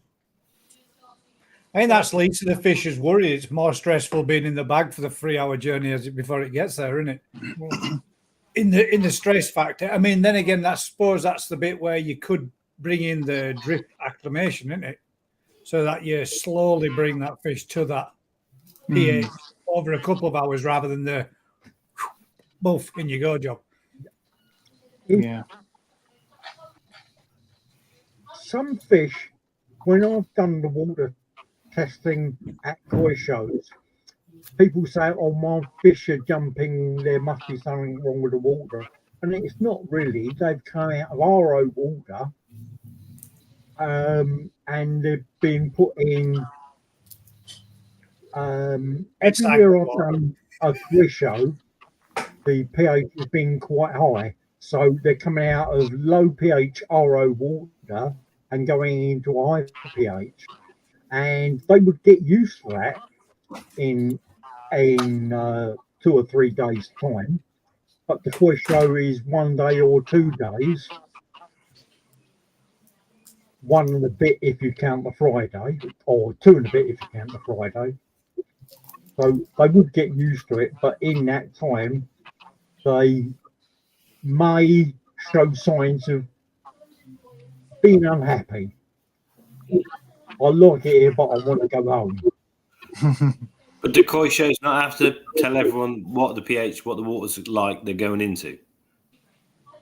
Surely the BKKS would say at the national, our water is 8, a pH of 8, hardness or whatever, so everyone can have time to Adjust, deal with it. yeah. Well, Crafty, you got fish going up there. Have they told you anything? I haven't got fish going on. Crafty's got fish No, going on. that's what I Crafty's said. taking his own water, mate. Crafty is that good he's taking a tanker of his own water. I don't know what is the expression, but the judges I ain't told you fuck all, mate. The Mate, be judges lucky are if we looking get for the water. British- We're lucky if we get water. We're lucky if we get Yeah. it. Exactly. So in the fact, how do they manage it over the Although a varying pH or a sudden change in pH will upset them, it doesn't show that much in the coloration. But what do you class as upsetting, Sid? I mean, the odd occasional little flick and flash as the fish are swimming around in a vat, which is pretty much what you see most of them doing when they're there. I mean, how upsetting is it for a fish to take such a fluctuation from 7.5 to 9? Let's say, for example, if they went in from a to a show. How much damage could that actually do to the fish? Is it damage? Right. When we talk about stress, it's not the stress of your wife finding out how much that last fish cost. Or yeah, exactly. Or what will be electric because I've had to have the heater running all winter. That's just, we call that stress, but it isn't the kind of stress that koi is addicted to. Now, if we were in a room and a man suddenly ran through the door with a knife shouting death to all koi keepers, you have to make a split-second decision whether you're going to run away or fight him. Now, that is a release of adrenaline and cortisol and a few other stimulant chemicals into the blood. And the purpose of that is It stops digestion. It stops any form of reproduction dead, and it directs all your energy to the muscles that you need to run away or fight. It increases the heart rate, increases the blood pressure as well, to give your muscles the maximum power. Because although it's upsetting your body, what would upset your body even more is if you were eaten by that tiger or stabbed by that koi hobbyist hater. So it's better that you subject your body to the kind of stress involved in the fight or flight hormones, and when they if they get killed, it doesn't really matter. They were going to die anyway. But when they run away far enough, or in a fish's case, it swims away far enough, it can recover. It might have a bellyache from not digesting, but that's a small price to pay for survival. But imagine that you were permanently stressed. Your heart is pumping at an increased rate, your blood pressure is high, you're breathing fast, you're not digesting food, and all the other non-essential biological processes. How long could you stay under that condition and be healthy? If it was long enough to run away from a sort of danger, no problem. It's all over in a few minutes or an hour if you've got to fight someone and they're a good fighter. It's all over in a relatively short space of time. But if a koi is subjected to stress for any one of a number of reasons, I can highlight them in a minute. If a koi is subjected to stress, it will be pumping its heart faster than it should do. Blood pressure will be higher, and digestive processes, reproductive processes are all on hold. Now, that is very bad, and a koi can be unstressed by being overcrowded. If a koi is stressed,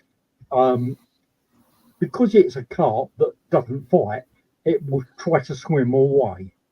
But if it's confined in a pond and it's overcrowded, it can't swim away to a less crowded location. It can't swim away from bad water parameters, wrong pH, bad ammonia and nitrite. It can't swim away from lack of aeration.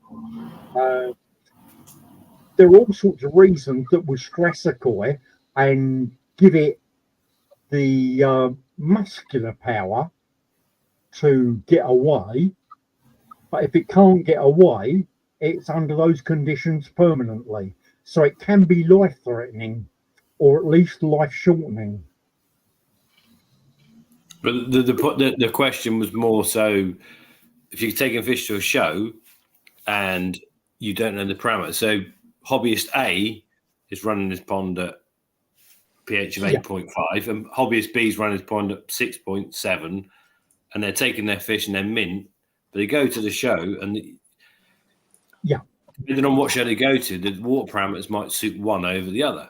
So you might have, for no fault of their own, one fish will be extremely stressed, irritable. It's not going to look good in a vat because it's stressed. It'll be twitchy. It's going to be jumpy.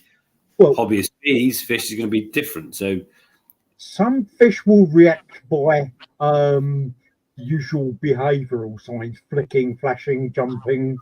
But all koi, even it comes out of a similar water pH and ammonia location, will be stressed, because a fish, when it's in the environment, it will make a mental map of good places to go where it can find food, and bad places to go where it feels under threat of say, a predator. Now, koi have got a mental map after a few days or few weeks, and if they come from a dealer's to a home pond, they're under stress because they're in a different pond. If you take them to a show, they think, well, nuts for this, it's not deep enough. I want to swim away from all these shapes looking at me. So it wants to swim deeper and it can't. So that will be an argument for increasing the water depth up to the limit of the vat. But obviously that's stupid because then they'd all jump out of the water, no trouble. So you won't find many fish at a koi show that aren't somewhat peeved by the water. And as long as it's only for a couple of days, it's not going to kill them. Although they need a recovery period, which is why the rules state, and I know that because I wrote it, koi should not be shown within 30 days of the last show. Now that stopped the people who take them every week to a different koi show. More from when there were a lot of koi shows. Now the koi shows. No, you'd be lucky. Now the koi shows are a bit spaced out, but you still can get a koi one show, and then a fortnight later is shown at another show, and you shouldn't, because I tend to be guided by people like Bernice Brewster and Paula Reynolds. Oh, don't get me started on that one. and they say you can still measure these stress hormones after the stress has gone, because it takes a bit of time for the stress hormones to come out of the system. Which is there not another argument for that, though? To be fair, I don't show fish, but another argument for that is saying the more if you imagine you put your fish into a show vat and that's where you kept it, and you bowled it every day and you netted it every day and it was used to every day, and then you took it to shows every day, then at the end of the day that fish is no longer under stress. That is its natural environment. It's not stressed anymore. Whereas the fish that only once a year gets bowled, bagged and taken to a show is shitting its bricks by going to a show, and that's under a lot more stress than the fish that. This has been something I've said all along. I'm just saying. It's a perfectly valid point, though, isn't it? It is desensitization and familiarization seems to work with every other animal. So why couldn't it or wouldn't it work with koi? It does work with koi, doesn't it? Yeah, I believe it does. It does, but from a show point of view, you can't work out where things are coming from. I understand the rules 100%. That's fine. We'll carry on. Crafty koi. Right. It makes sense. It makes sense that you can have koi transferred to a vat to become used to it to a show. There's no reason why you can't do that. I would have thought welfare. I would have thought taking a fish out of its normal environment and putting it into a vat for a week prior to a show is going to stress the fish out even more and probably put the fish backwards. No, what I'm saying, Matt, is that is its normal. You make it. You imagine a puppy, right? In the olden days, you say you don't take a puppy away from its mother. No one goes near it for 8 weeks. But now you go to a puppy and you show it all of the things it's going to meet in its life in those first 8 weeks. So it becomes desensitized to the stresses, and no longer it becomes stressed to those things because it's seen all those things. I didn't get any of that question. It kept cutting out, except for a bit of word here. Okay, I wasn't commenting on what you'd said. I was saying what Sid was about taking. Or is it just me? Prior to a sale, prior to a show, would be more beneficial. And I'm thinking, well, hang on a moment, if you're going to take a fish out of a pond that's been in for the last 6 months, 12 months, whatever, and put it into its own vat, to reduce the pH or whatever parameter you're trying to get to is going to stress that fish out, not being in its environment and potentially putting it backwards for the show. Well, see that's what I when you mean? come down to a good hobbyist, then, isn't it? So a good hobbyist will either reduce their pond or change their parameters or deal with those fish in a manner. The same as it's the same thing. So if you're gonna stop feeding your fish a week before, which is gonna stress the fish if they're being fed all the time, but also fish that are caught more often react less to it. They suddenly don't get stressed by being caught or put in a bowl, and you get so there's loads of. It's not a grey area. It's just you've got to have rules and guidelines. I get that 100%. But the hobbyist that knows those rules and guidelines can adjust their fish to look a lot better at a show than someone that doesn't. So their fish can be acclimatized to the water, acclimatized to being bowled, benched, sorted, and those fish will swim around in the vat looking, well, this is just normal. And someone else's fish will be hiding in, well, there can't be a corner of the vat, but they'll be trying to get away from everyone, stressed as you like, because they've never been in that environment in their life. Yeah, exactly. Yeah. The Anyway. the rules, the show rules and guidelines are exactly what it says on the tin. They're rules and guidelines, and you can't police things because we all know of dealers stopping a car park, transferring the kite over to someone who's going to exhibit it, and then it's exhibited, and then it in the same car park they transfer it back to the dealer who sells it at a higher price because it's won a major award. So you really rely on the honesty of the exhibitor and the integrity of the exhibitor, because you can say you mustn't do this, and then if they do it, well, what can you do? You know, you can't send a police force round to kick people's doors down and go and look at their pond and make sure that the fish they've just booked in to show at the National is actually in their pond and not still at the dealers. Cool. I didn't even think about that way, but that's... Oh, believe me, when we were writing the rules, Paula wrote the UK MPA rules. Paula wrote the health sections, and I wrote or rewrote all the other rules based on what the HSC rules were at the time. I just made them scientifically supportable and a bit more logical, in conjunction with a couple of blokes from the JSC, or three blokes, Alan Coogan, Bernie Woolens, Gary Pritchard, who I plagued with questions about, you know, how would this aspect fit in with the judging.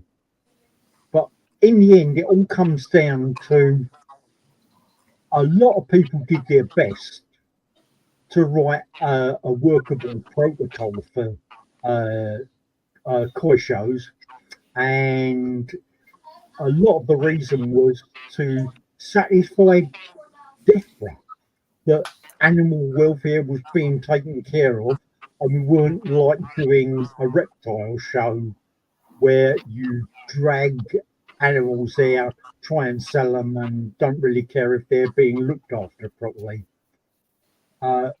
So a lot of effort went into writing those rules, but in the end, they're the best that people can come up with, you know, as foolproof as possible. Now, those rules have been rewritten by Gary, Bernie, and Paula to make them a bit simpler, but the general principle has got to be that this is advice to the hobbyist, but we can't police it like you could police a highway code. You write things down there, and if you disobey one of the rules, you can get yourself arrested and end up in court. We can't do that with toy shows. We don't have a police force. No. I think at the end of the day, you've got to do what you've got to do, and you. It's animal welfare, and make sure that you're putting on the best show you can for fish and people. Sorry, I'm just laughing at one of the comments. One of the admins. I saw a question. Is the salt bath better than potassium permanganate? Well, neither are very good. It was. Hang about. It was. Is salt better, a salt bath or potassium dip, better suited for a new fish's introduction to a pond? Which of the two? Yeah. Neither. Right. But that's got to be the craziest statement I've ever heard in my life. I'm sorry, but I'm going to have to disagree with you. Is it far better then to introduce a fish into your pond and bring parasites and infection and put them through all that treatment than not to give them anything? He's on it. If you give me a moment to finish, Paula would go possibly at potassium permanganate fish because it strips off the mucus coat, the slime coat, of some people. Which comes back in 2 weeks. Pardon? That's off of Paula Reynolds' information. The slime coat is removed with potassium permanganate, but it's replaced and replenished within 2 weeks. No. I've read it on Paula's report. It doesn't weeks. It will reform and encourage using potassium permanganate unless it's really necessary. Right. So that being the thing, with a lot of the treatments that we've got that are available to us that will nowadays, get rid of some parasites, but the main thing is I wouldn't say that either are an acceptable right, the best bit. Fish. No, I was going to say the best bit. Typical. Go on. We missed then. You broke up a little bit, Sid. Go for it again.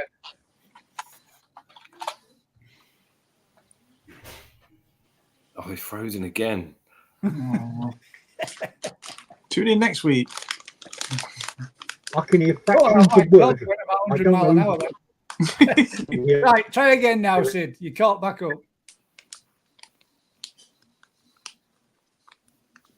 God damn internet, man.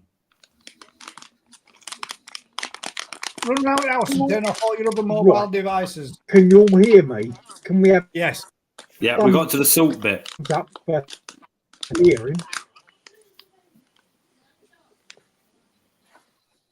We can hear you. Just speak. Go for it. We got to the salt bit and then you just went 500 mile an hour and we never heard a word of it.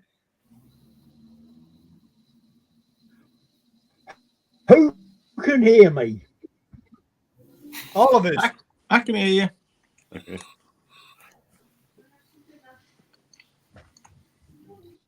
Just a fragment of a word. Oh, damn it.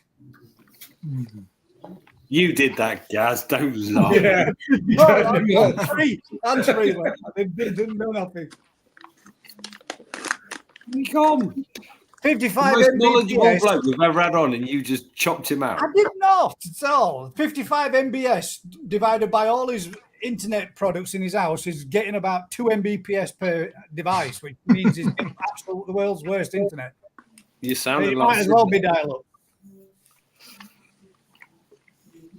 Oh, come on, Sid. There we go. He's back. Yes. Go for it. Back. Yes. Can everybody hear me? You never left. Run in there and turn your last mobile off. Yep, good. Right. So, Potassium permanganate, very bad for fish long term. A salt bath will clear some parasites, but won't get rid of KHV. So I would say neither is a good option for fish, other than heat ramping quarantine. We weren't talking about KHV as such. No, I mean, you No. can't. Well, what would you salt bath or potassium permanganate get a fish? If you're buying fish from somewhere where you haven't got a quarantine system and you've got no other option, and they might have Costia or Trichodina or whatever, so you're just trying to eliminate possible parasites. Well, I'm not saying I'll do it. I'm just saying I'm stuck in the middle here, aren't I? I'm right in the middle. the words. Mbps, megabytes per second. I don't do anything with my koi, but that's because I trust my dealer that they're mint when I get them. Yeah, well, that's your first mistake. It's frozen again. How's that working for you? It's all right at the moment, actually. It's all right. There isn't a single pond out there, a shop, vat, dealers, whichever, that haven't got some form of parasite trouble. It's impossible to eradicate them. Yeah. Or otherwise we won't have them, would we? No. What would be nice is I know Paula's dead against it, and obviously Yes, Sid it is. is, 100%. And it's because of the damage it does to the gills, which is Yeah. So why can't Paula? long-term effects. What is Paula's answer to all these issues that everybody getting with the flukes? We know the benefits of treating with PP first beforehand. The thing is, I think, guys, right? You know, nobody can say what Paula Reynolds says or she don't say. Question. Sorry. Go on, Crafter. We can't talk for Paula Reynolds. We can only sort of say what we've seen and what I can only hear fragments of words. I'm trying to put them together. I know what you mean. Hear me? Yeah, you keep breaking up though. You're a bit behind. We can't speak to Paula Reynolds, as you were saying, Crafter. Here, no, we can't because you know you see certain documents change, opinion changes, blah blah. You know, all you can do is do what you think's the right thing. You know, Paula Reynolds does not, in her latest document, does not think that PP is a good treatment. Full stop. But I also know of other stuff where Paula Reynolds would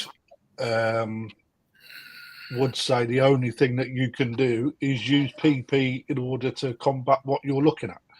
You know, so I think it's all it's all relative. At frozen faces. I assume no one can hear me. We can hear you, Sid. But if everybody's frozen to you, you need to go refresh your router. When was last time? There we go. God damn it. You've done it again, Daz. Go refresh your router. Turn it off and turn it on again. If anybody was wondering what Mbps is, it's megabytes per second, which is the speed of your internet. No, I wasn't wondering. But I do want to know. Well, right. Daz, all I can hear is this. Sorry. You keep muting me, right? Oh, I have been muting it because you're getting a little like a coming back from your microphone. I had somebody message me just a minute ago saying, "What did he say? I can't hear. What I can hear is Daz." How many packets of crisps are you on now? I've counted at least 3 packets. It'll be on the trifles in a minute. What Daz does, Mike, is Daz does this. He gets comfortable, he gets warm, gets a bit cozy. He has a 30 seconds, and then the next thing he does is, I need to eat again. He's like, you got the world's I've got to eat or I fall asleep. The other it's only me and Rick that don't need anything. Now, well, I'm going to bring up something else just for all you guys. I'm going to say all the people out there that ever watch somebody online and ever watch a channel or ever watch YouTube, I'm going to show you something now. So I'm going to share you my second screen. For some reason, you're all getting adverts. It's a monetized channel, and I haven't put them in. They're doing it themselves. But if you see this little thing up there, which is called AdBlock Plus, and then this one there, which is called AdBlocker Ultimate. If you both install AdBlock Plus or either of those to your mobile phone or to your PC, laptop, iPad, whichever you want, you will never see another advert on any of the internet ever again. Anything. And that will prevent them all. I hope that helps. But then how will I know what to buy? Exactly. You mean you can buy more? To tell you. You'll never spend it on anything else. I go on the internet. Oh, Takiyakari, you need some of that. Are you back, I'll Sid? try to get on it.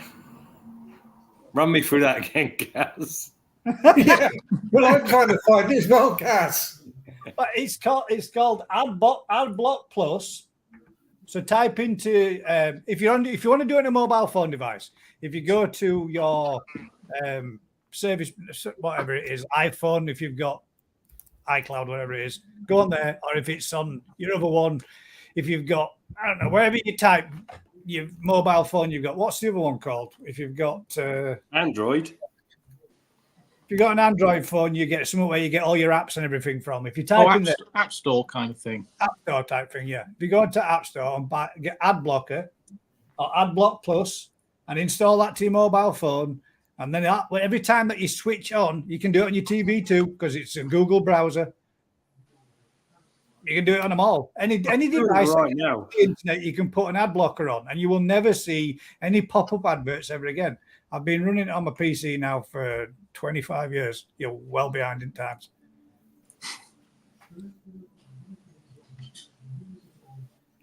So I'm doing it right.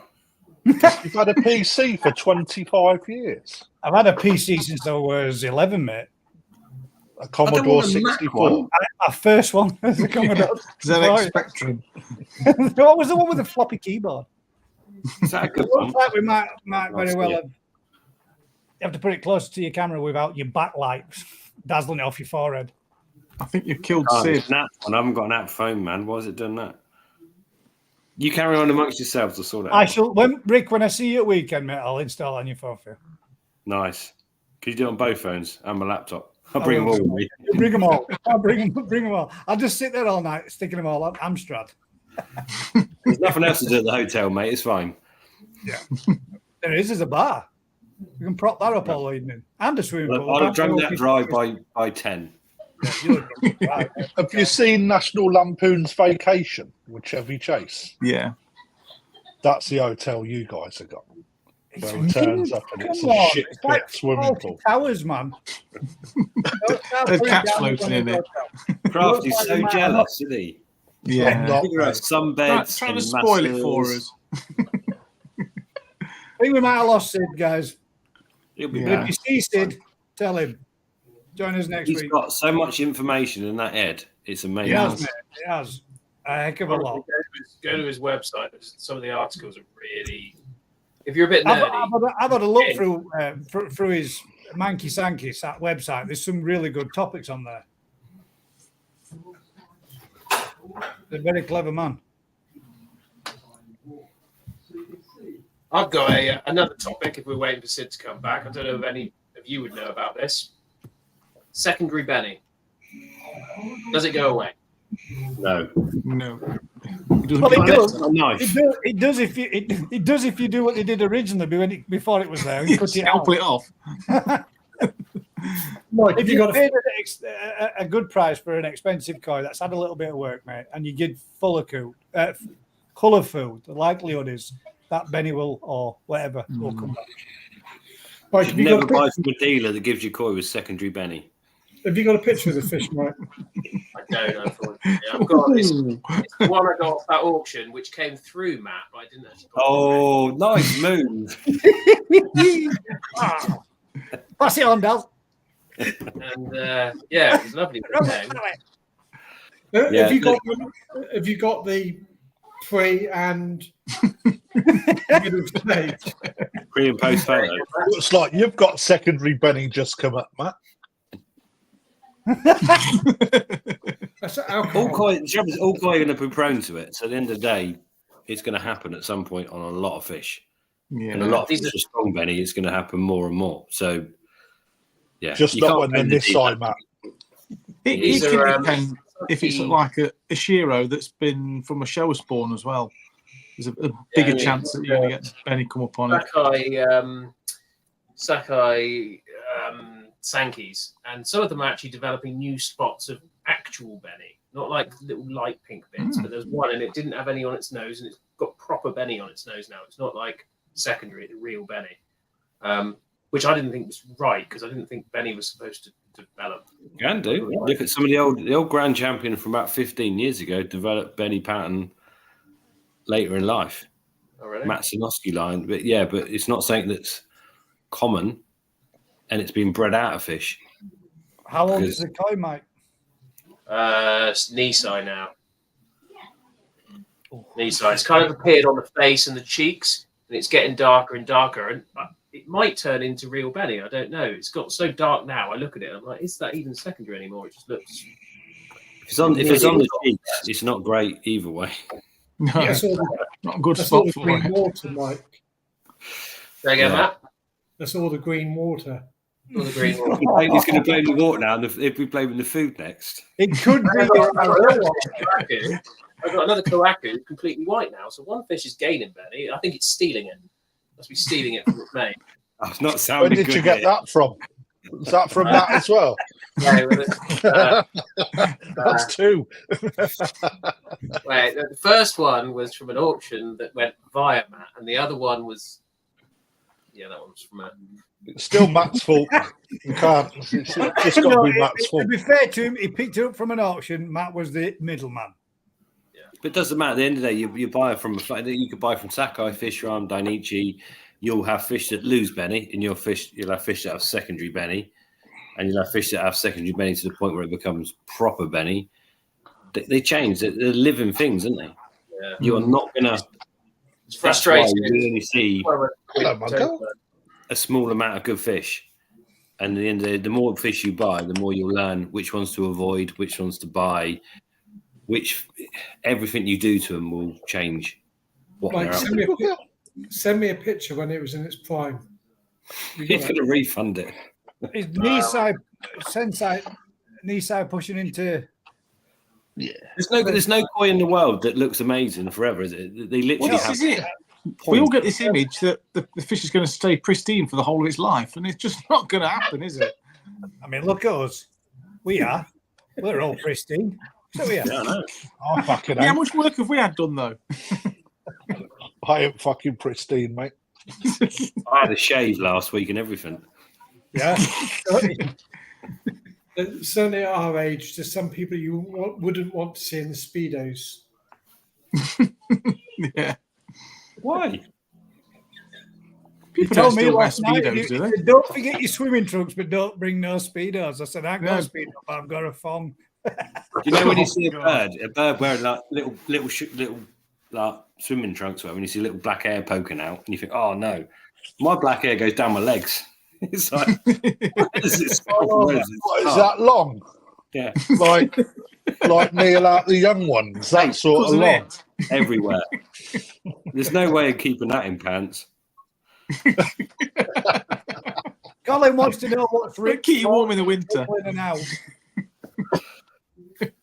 What, we talking about speedos or ponds?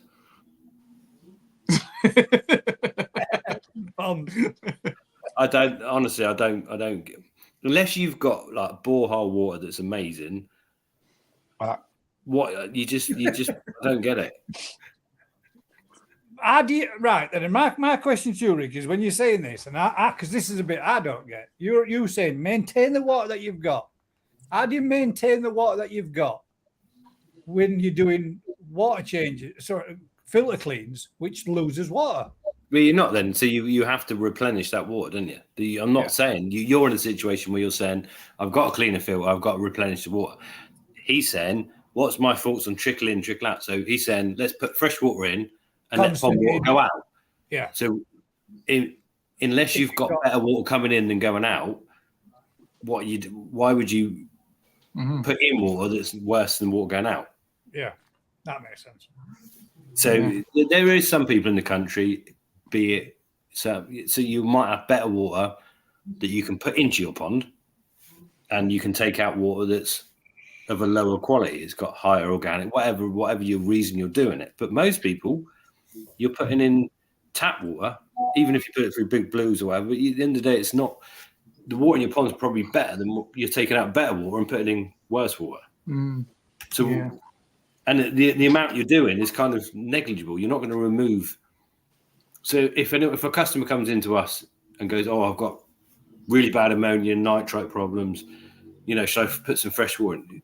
No, just if you drain out 70% of your water, take out 70% of that horrible crap and put in new stuff, then that's going to be better than just trying to trickle in, trickle out, because at the end of the day, you're not taking much out. Yeah. It all depends on what the water in your pond's like and what the water that you've got to come in. So Matt has got lovely borehole water, and he can trickle in, trickle out all day and have better water. Matt does trickle out. Yeah, that's an age thing, Crafty, as well. Sorry, mate. I didn't realise it was a secret. For men. Is this the fishing question, Matt? Sorry? Sorry, mate. Yeah, that's the fish. This is it.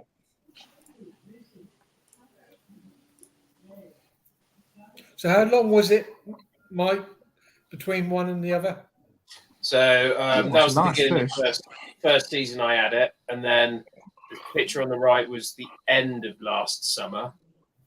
Now it's probably knocking on, I don't know, 50 cm, something like that, but lots of secondary on the face.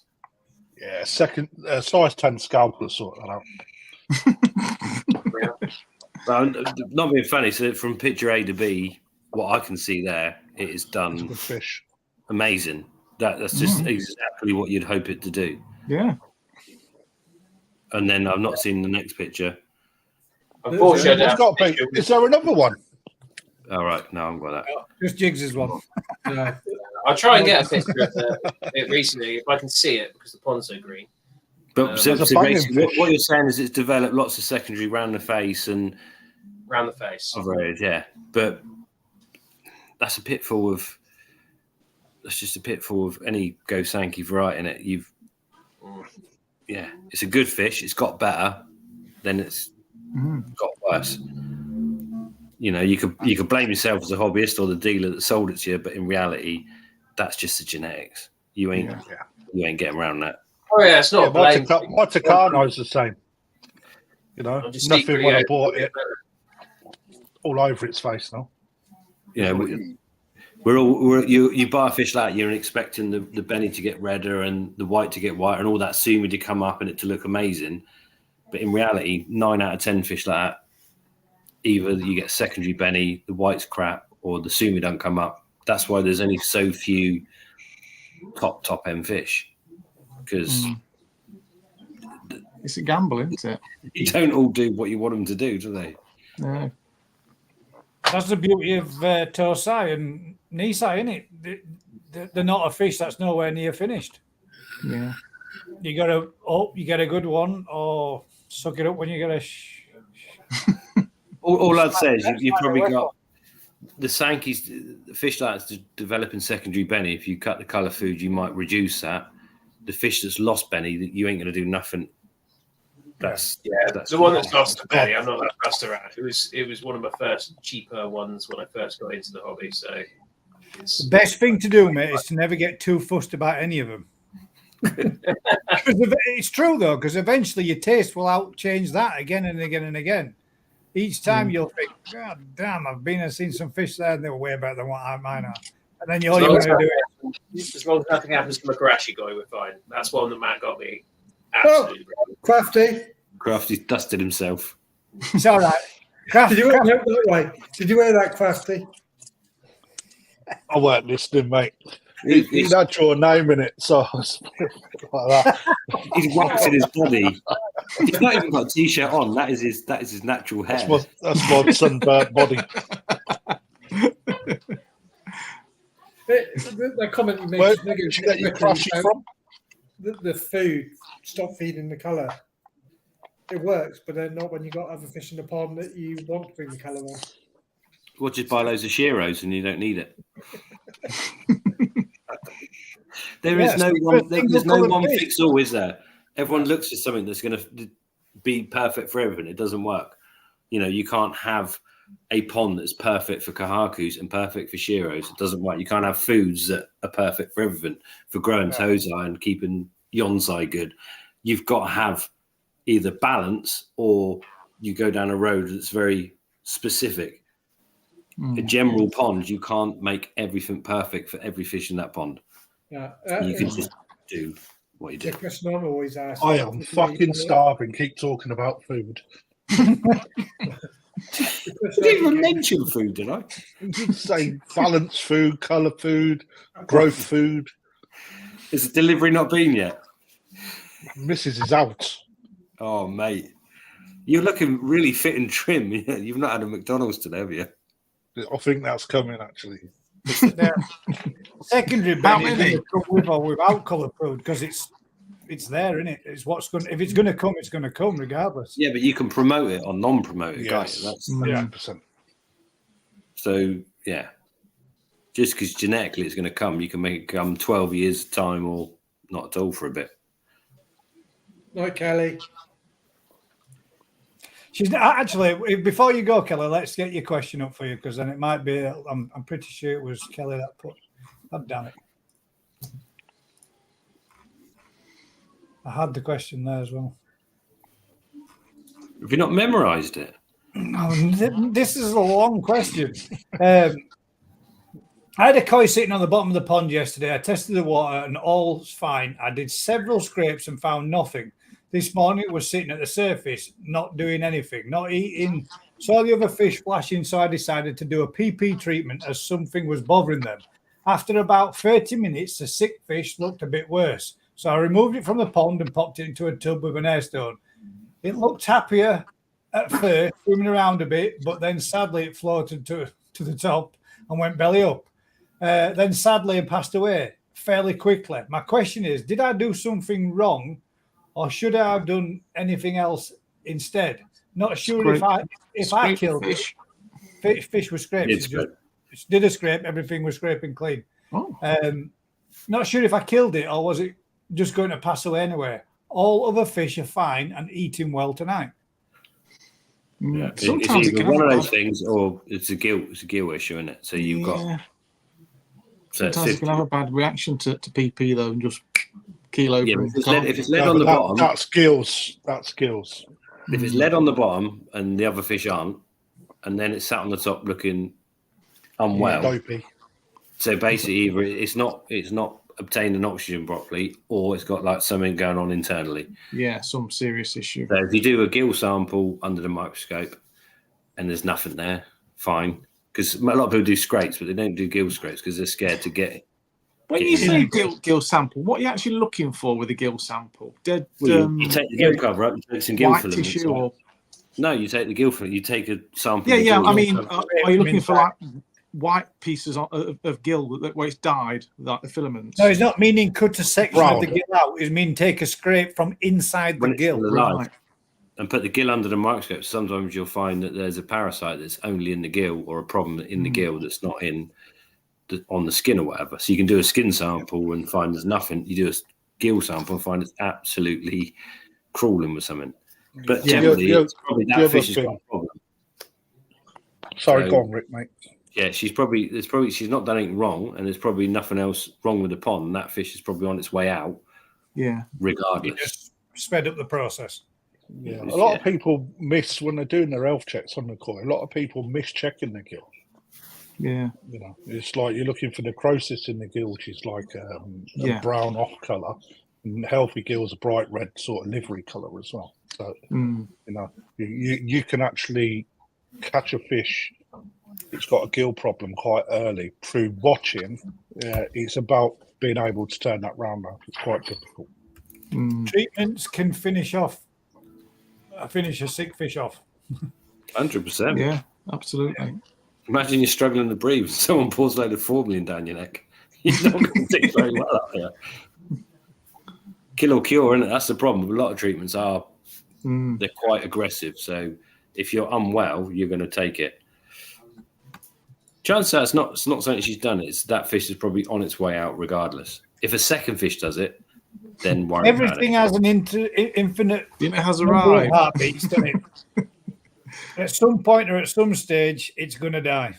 Crafty's is getting less because he's having another McDonald's. Oh, my missus is a lazy bastard. She couldn't fucking shut and cooked. Bring the frying pan. Bring the frying pan. Yeah. Bring the frying pan. We'll stand for that. Tell you. Mate, your What McDonald's did you do? Cook it there. You've been gone all right, love.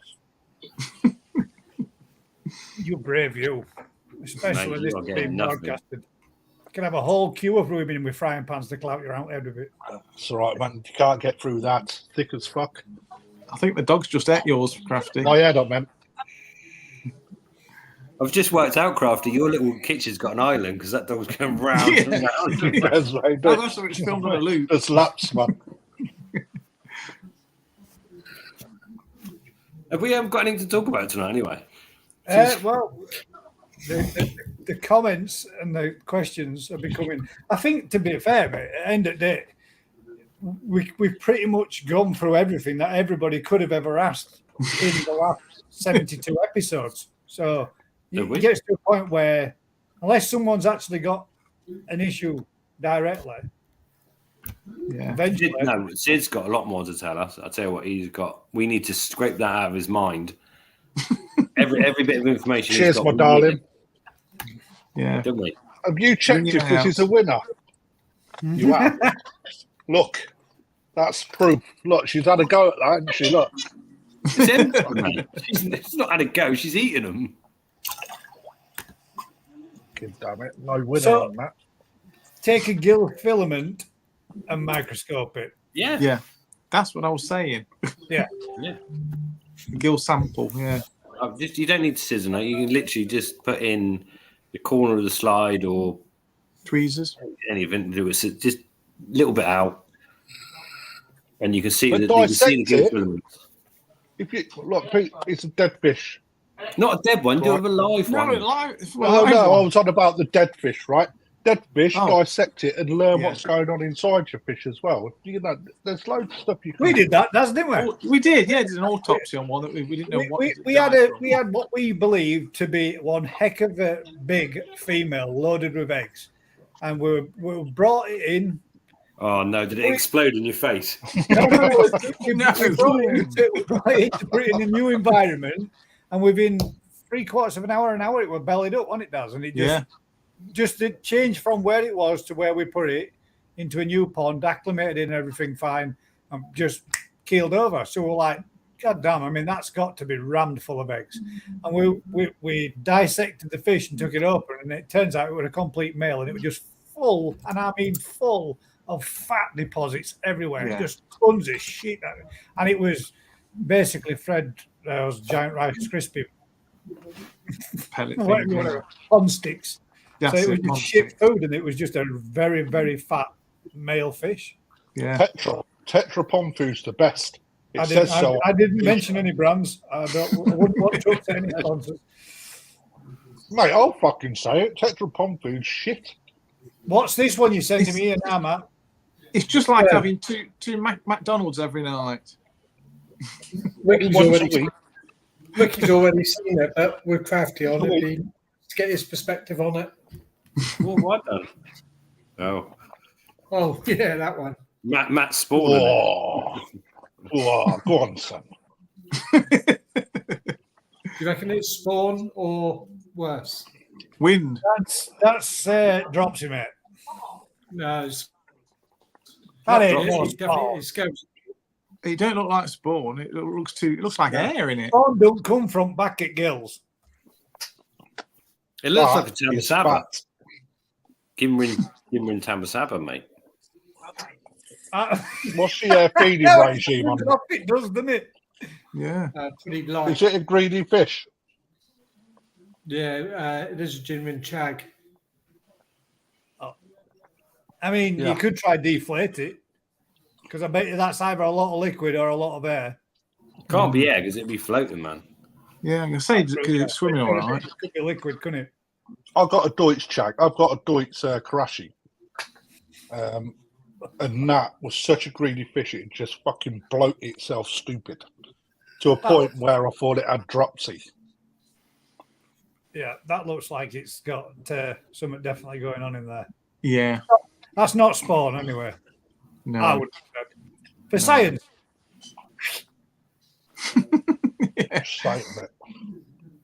Is it? What's it like for swimming? Is it buoyant? Can it get up and down? No, he's carrying on as total normal feeding. Oh. So it's just a rugby ball, then, isn't it? It's worse than a rugby. So what are you saying, Matt? What do you think that is? My initial one was that it's got something and it's got water retention in there. That's what it looks like to me, water retention. It's too... Yeah, but is it coming up into the head? No. The head's the only bit it's not coming into, isn't it?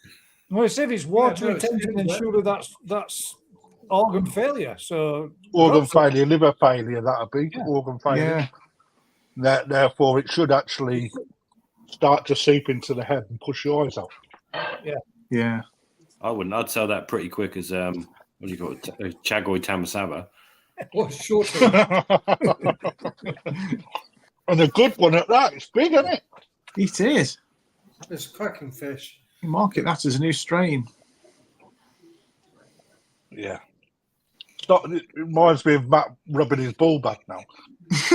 Well, I was going to mention that earlier on when Gaz was talking about going into your prostate check. Ooh. I'm going there again. Top Jagger says, can we talk about koi auctions and overpaying stroke growing trend right now? Elaborate. Yeah. Come back to us with more info. I've got something that really annoys me at the moment. Right, so give us where you see an overpayment taking place. Actually, Mike's a good one to answer this because he is a hobbyist. He sees I follow a lot of koi auctions, but I rarely buy from them. The thing that's annoying me at the moment is that every fish is posted with HQ or VHQ. It's like £100 fish, and I'm like, that's not very high quality because you'd be paying $2,000 if it was. And exactly. Like 2 years ago, everything was a jumbo toe sign. It was jumbo this, jumbo now. Yeah, now it's VHQ in it. Yeah. For want of a better expression, it boils my piss. Well, you look on eBay. Every fish on eBay is VHQ. If it's VHQ, what's it doing on eBay? There's a simple way of explaining everything when it comes to any form of industry, and it's called marketing.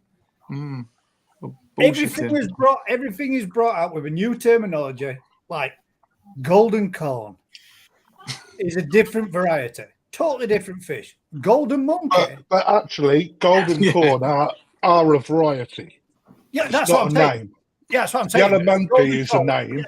That's what I said. I said a golden corn is a variety.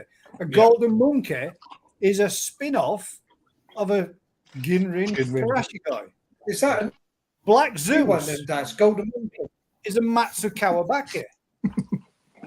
They're just different names for fish that weren't selling as highly as demanded that when they've got fish. So they come up with a new name, a new branding to make people buy them.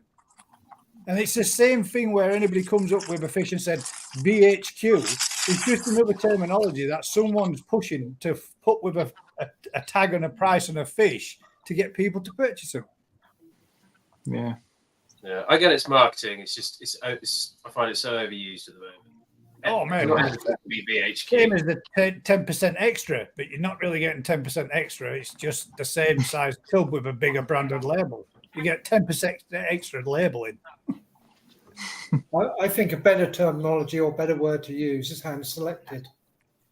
Because if they are being hand selected, because that would be a true statement, and it would be hand selected. Yeah. That's It's what like- I put. It's like Tatigoy. The same thing, Tatigoy. Tatigoy aren't the fish that they release. Because if they were the Tatigoy, they'd be keeping them. Because that would be the brood stock for the following year. All But by the, definition, you can't buy it. Right, okay. yeah, by definition. Yeah. Right. The auction I just done Tuesday with Gaz. Okay. The last fish on there was Omasako Shira. £510. Right. That was up for sale in the shop for 990 quid. So I lost money on that fish. Right. And before people say I didn't lose money on it, otherwise you wouldn't have sold it. Still lost money on that fish because I could have kept it and sold it for that. Right. So, you know, we do win on some and we do lose on others. It's actually quite a balancing act. Right. Yeah. But the bottom line is if there's 3 or 4 people that all want the fish that's available, now bearing in mind dealers are few and far between. They are few and far between, but sometimes that special fish pops up that is well marketed, that is put out there, and shows really good quality. So, you know, sometimes it may not be overpriced, it just may be a silly amount of money to you. But to the person buying it, they like it that much and they're willing to pay it, then what's wrong with that? You know, Sure. if you go to a car auction, they bit until they get the price they want. Surely that's the whole point of a auction, though. Otherwise, you just go into the shop and buying it.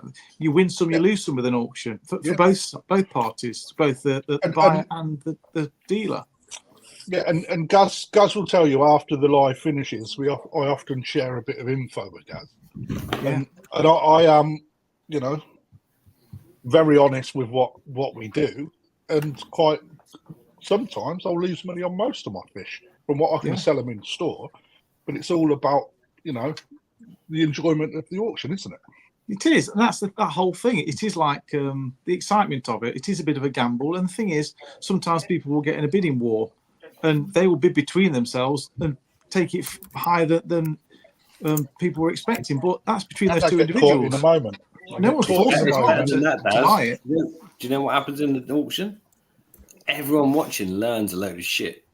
They get a free lesson in koi, don't they? The other thing is, and I'm going to Is it a load of shit? Do you mean a load of shit or like No, a load a koi? load of knowledge is expressed over the fish. Yeah. Okay, The not other load of thing shit. is, it's all relevant to what the person or the individual wants to pay for that fish that they want in their collection. Exactly. It might go for way more than what anybody thinks its value is. Yeah. But if that individual wants it for that price, is there anything really wrong with them paying what they want for what they want to get? This is it. No one's forcing them to pay that. No. That's their own free will. Unless that individual that's buying the fish has got his Mrs. Spike next saying, bid again.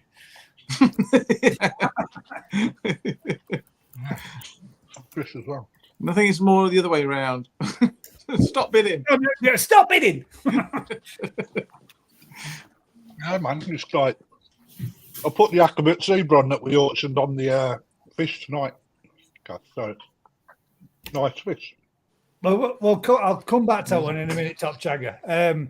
Alan's just asked there, is it possible to reverse slight gill necrosis? Yes, it is. Yeah, I would say so.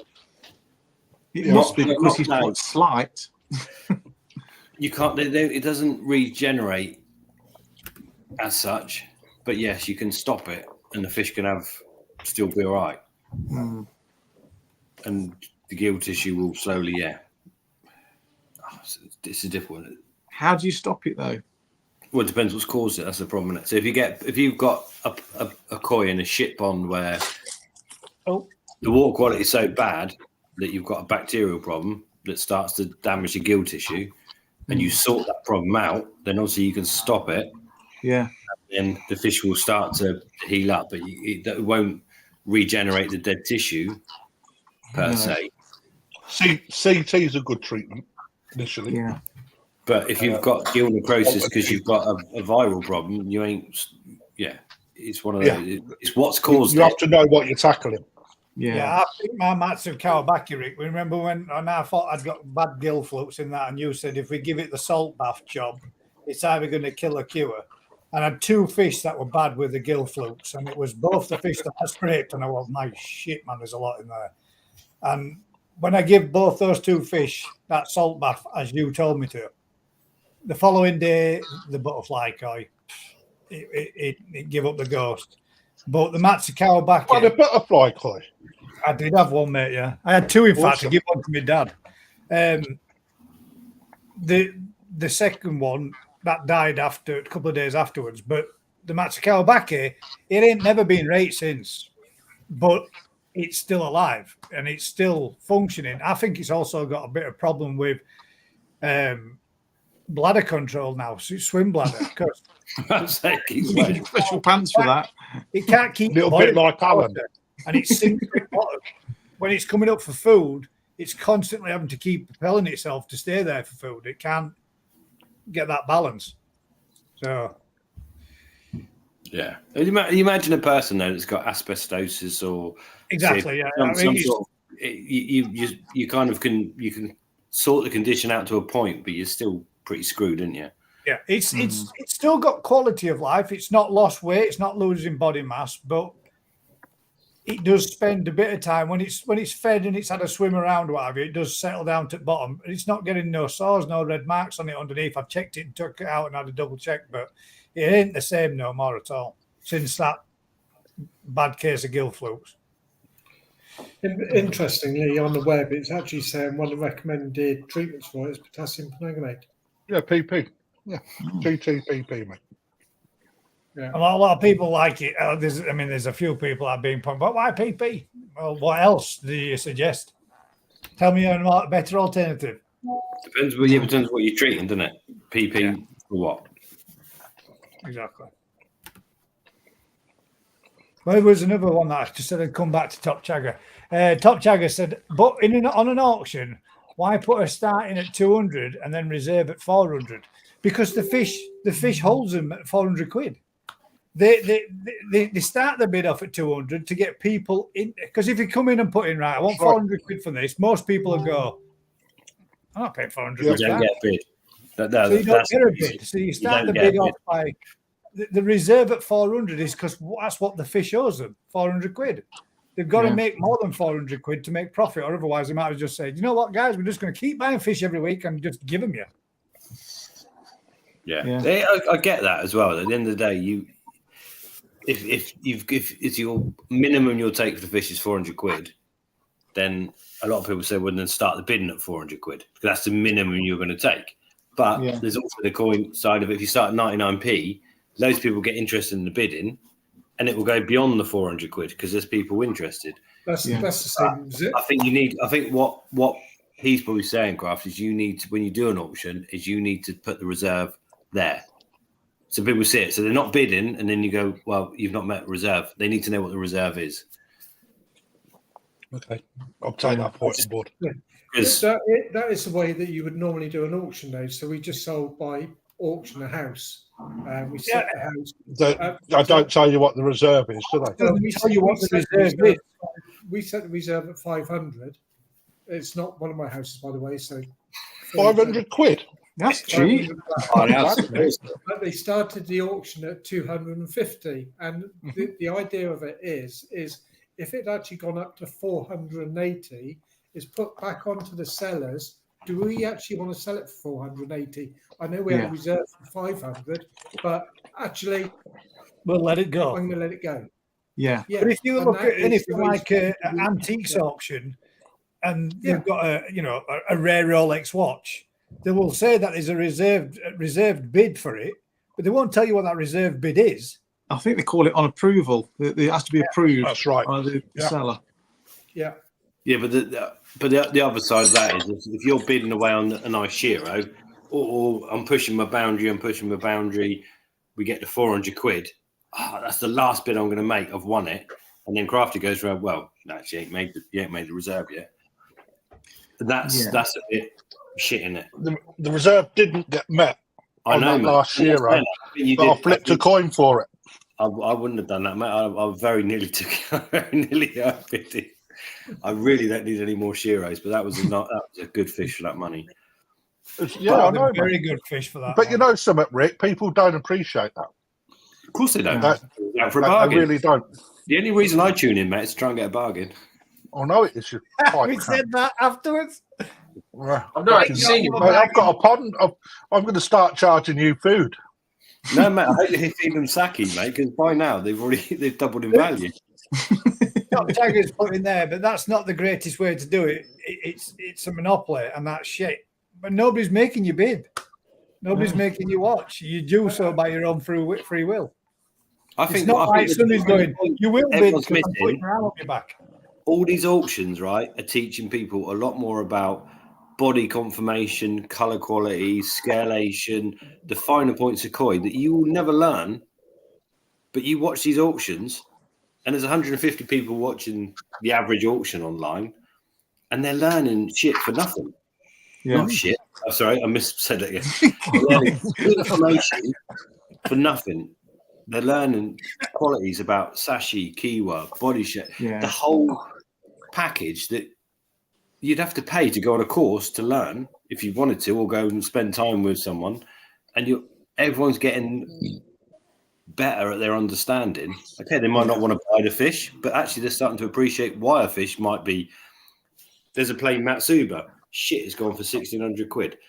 Why is that gone for 1,600 quid? Because the thing is, as well, it's a fine line, isn't it, between pleasing the punters and the dealers. But it's got to be fair to both. And there's no set plan or program of how to do an auction. So all you guys have to make it up as you go along. People don't seem to realise that. Yeah, but at the end of the day, if you're willing to pay it, you're willing to pay it, aren't you?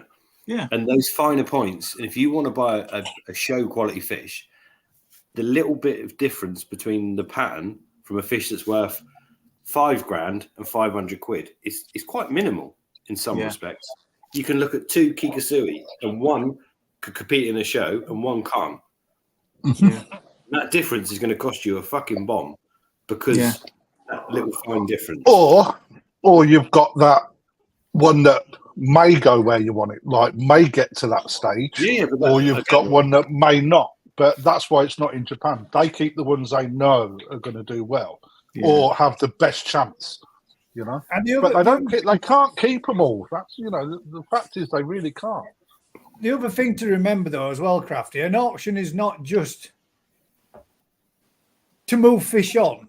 It's also another way for Crafty or for people like Crafty that do auctions, for them to bring sales of fish easier to you without having to drive 350 miles to go to the actual store, and it's bringing the store online to you. Yeah. The reason why I've done it is for a couple of reasons. Number one, it's because I wanted the shop's name to start being marketed out.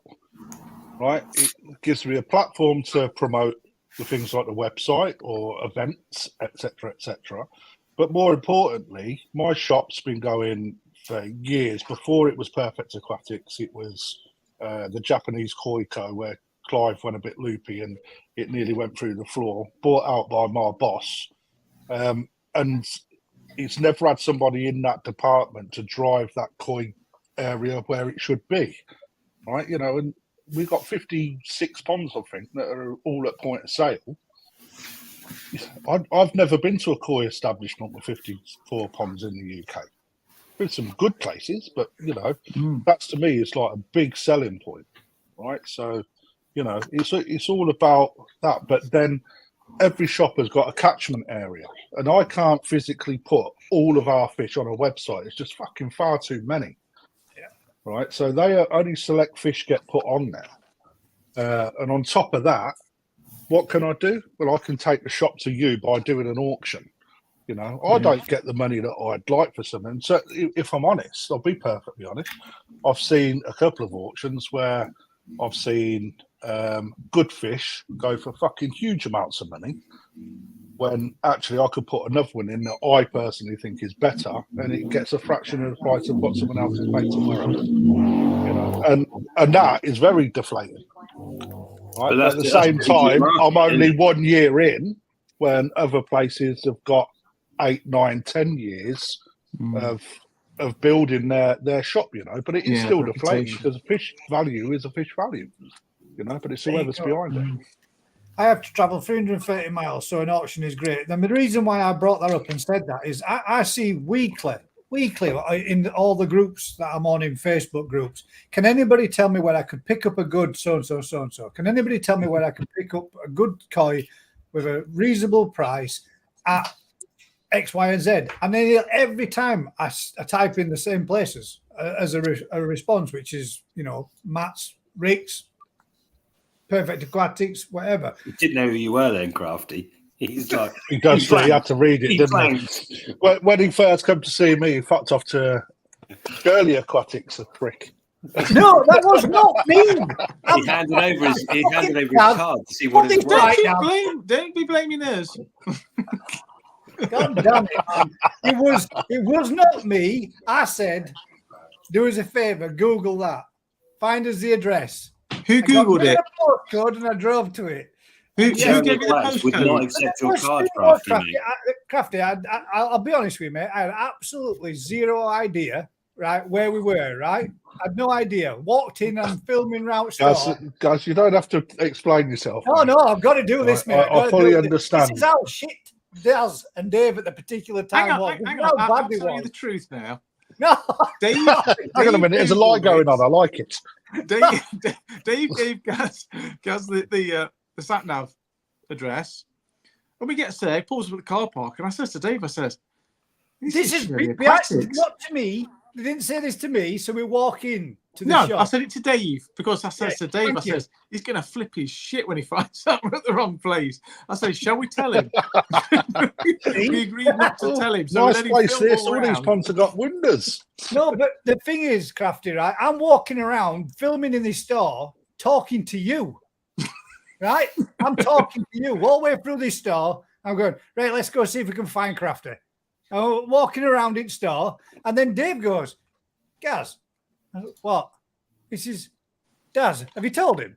No. And then they're both sniggering. I said, what's up? I've been recording for 3/4 of an hour walking around the store. And then he turned around and says, this isn't Perfect Aquatics. This is Shirley Aquatics. I'm like, why the fuck didn't you tell me? I've been recording for Fucking miles 3/4 of an away, hour. bro. So I had to edit all that shit out, cutting out all the bits. Yeah, but you got all 2 back in. videos out of it. But we turned up real late from where we were supposed to be. Which makes it's their fault, man. It was bad. Yeah. And they never It told was me. I'm still here supporting It's all you. Dave's fault. Still here supporting I you. know whose fault it weren't. It weren't mine. I just drove. And then we're getting like, are you nearly here? And we're bombing down motorway. I didn't get a speeding ticket that day is beyond me. Just to fly to Crafty's, film around there, then shoot over to Vince's. Because these lot told me the wrong address. Dave. Good It was all Dave. You blame Dave if you want. You both fucking laughed at me when I went, why didn't you tell me earlier? No, I wasn't going to do another auction on Tuesday, but I walked in today and I thought, I've got to. I can't take my foot off the gas on it. I've got to do it again. Do it again. I better not tell Matt, but I've got a business meeting 20 minutes away from Perfect Aquatics next Monday. Get you said over, Mike. I'll get you a free cuppa, mate. Mike, can you pick my fish up and bring them back for me? That's not a bad idea, is it? Why don't we sort that out? Mike, you're more than welcome to go in there, mate. You would appreciate me even more then. There you go. You cunt. Horrible cunt. There you go. Yeah, there you go. I've got 5 koi I bought from Crafty's auction, and they're all great fish. Oh, Jeff. I Also, Jeff. feel really bad now. I'll tell you what, mate. You know, I think. Yeah. Well, come and see me. You know, if I'm honest, I'm shitting myself for this national because the amount of prep work and Mate, it's going to be I awesome. just really understand. No, it's not this. It's like I'll sell you fish, mate. Don't you? right. No, it's not about the selling. It's about Gaz, what I'll give them happens away. to your fish. Like, so you're taking. You know, I've had to mix fish in the ponds. I've had to try and keep stocking levels right because there's certain batches I've kept out the way so no one can pick. All right, but I've got to put about 150 fish in one vat, and I've got Alright. 4 of these vats. Get rid of So we'll I've had get to, but I've had to mix fish as well, which straight away is a stress event for them fish anyway. Hell of a lot of management with regards to now they're coming off feed. So as of Friday tomorrow will be their last meal, and then they come off the food until the following Friday. As part of their conditioning, because they sit in vats where they're constantly polluting the water. Right now, the BKKS, as much as they give you water, that is all they do. They give you water. They don't look after your fish. They're there to look after all of the exhibitors' fish. Right, the dealers are there to look after their own fish. That's what we do. It's not a problem. Right, but when it's your first time, and I'm really looking forward to going there, but there's a hell of a lot of pressure. Getting fish at the right price point, they've got to be in good condition, they've got to be the right type of fish. I don't know if they're going to be, because No, they I will don't be. know what other deep. First hour. Sell everything at first hour, and then you don't have to worry about them. We can walk around everybody else's then. Mate, if we sell everything in the first hour, I'm going to be super happy. I'll get more fish from the shop. I've got plenty of them. Every fish comes with a free. We fucking don't. But then, right at the end of the night, them fish are in a puddle of water. You've got to get in there, salt in there. You've got to get ammonia blockers, etc. All new to me. What about the big aerated things you have in the middle that got what's the stuff that absorbs the ammonia? Zeolite. Yeah. Oh, so what, a zeolite pump? Yeah. They're all right. Do I have to hold your hand, old man? No, Okay. mate. No, I've seen your hand. He Oh, he's does. got one hand, he? Where was the Claw gentleman hand. there? Angus put in there. I wish you would do notifications when your auctions. It does. It's called YouTube, and it comes with notifications if you click that. And I'll put it on Facebook.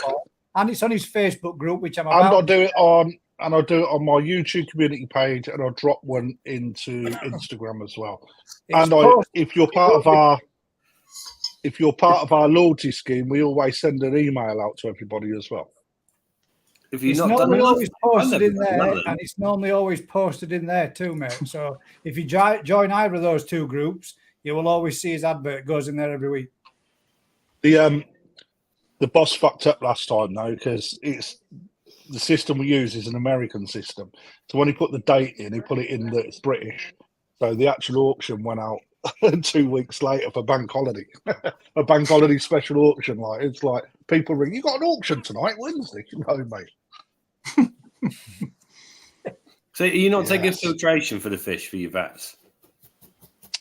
The problem we've got there now, I have They must seeded supply you pressure power. filters. Yeah, but they must supply you power. But right?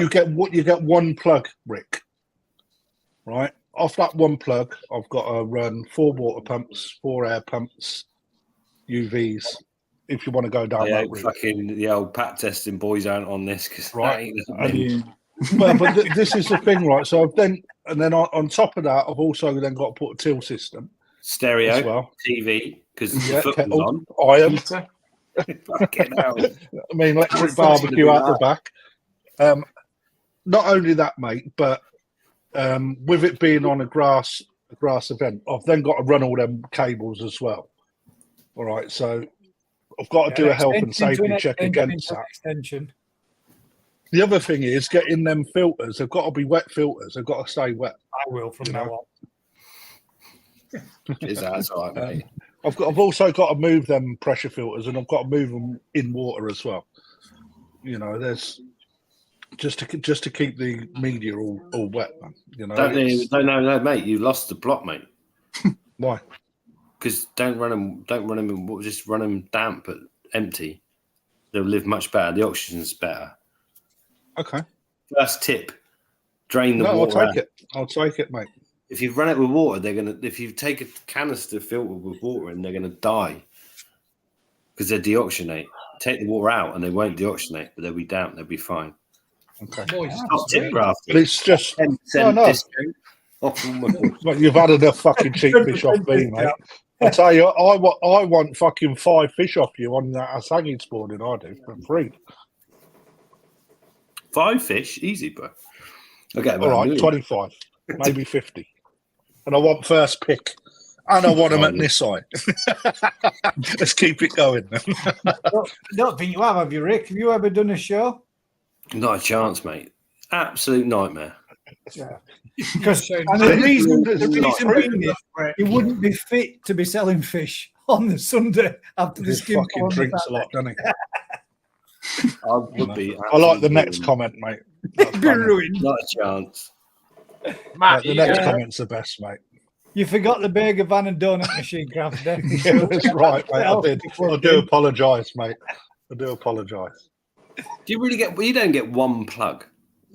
How are you going to get the mini golf course down there, though? That's going to take up some space, isn't it? We have actually got 2 holes that we've got 2 holes. I've shit you not. We've got 2 holes that are mobile holes that we can take to shows, and we're actually doing one in central Bedfordshire for charity. I'd do one. I'd find Lee Hadfield's fucking vat and put the fucking golf holes right. I'm going to fucking shit in his vat, I tell you. I'm going to give him my own pom bomb, I tell you. Just hang it over and drop one in there, mate. I got confused then, Crafty, when you said mobile hole. I thought you said mobile hole. Hole? You can have one of them as well, mate, if you want. But no, good. It's quite nice to, people's views on auctions and stuff like that. We don't get a lot of feedback. The only feedback we tend to get are people fucking moaning, if I'm honest. I've been moaning every fucking day, mate. Yeah. Come on, fucking 2 minutes is up. Sending me messages. That's 2 minutes. Fuck off, Rick. 2 I'm minutes. going to keep this one fucking burning with you on it. Anyway, Matt, on Friday for the national, we've got to leave in the morning. I'll be ready. Right. So we're leaving Friday morning. I'll probably log off here on Thursday night. Yeah, come on over Thursday night. Let's start early. Let's have a big weekend. Do us a favour, gents. ID me this fish. ID me this fish. It's a trout. The Miracle. Dragon Ball. It's a mirror carp, isn't it? Yeah. 100% mirror. Is it one of mine?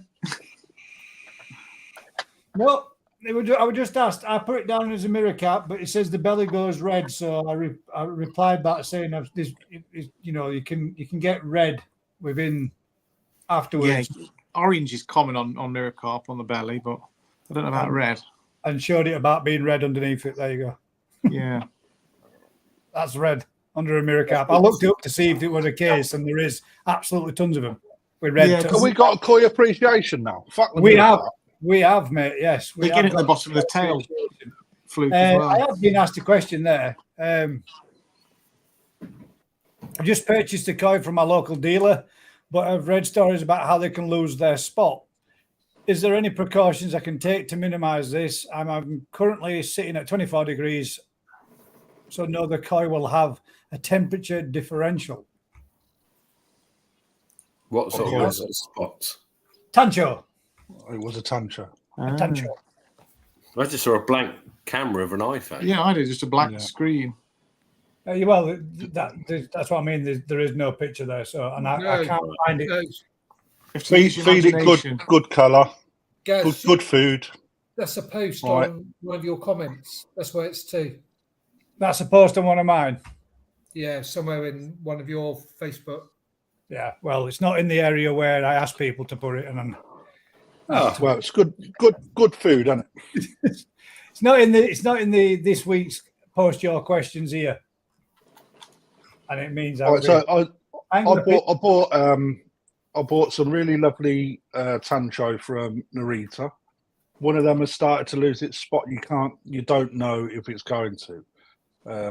If you know what you're looking at, you're looking for a good deep red, strong colour. Rick will tell you more about Benny that's starting to be lost, and how to identify that. But You know, I've seen Tancho that are 3 years old just lose their spot all of a sudden. So, you know, it does happen, but it can happen with anything. For many reasons, doesn't it? That's genetically they might lose it, but they might lose it through stress events. But once you've screwed them, you screwed them, man. There's no coming back from it. No coming back from a damaged Benny situation. ID that one. Ghosty. Ghosty, not a Kikikuru. No, it's a fine line between the two sometimes, isn't it?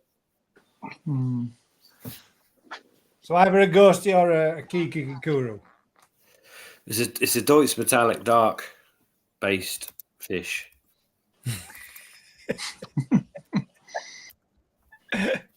Nobody thought you were top chagger. Nobody thought you were, mate. You got to put a few comments into Rattle the Feathers, haven't you? No, top chagger. I didn't think you was. It got a whole conversation and topic and discussion going, didn't it? So at the end of the day, it wasn't a negative or looked at negatively. But don't do it again. Top chagger, mate. It's honest to God, mate. My skin's that thick.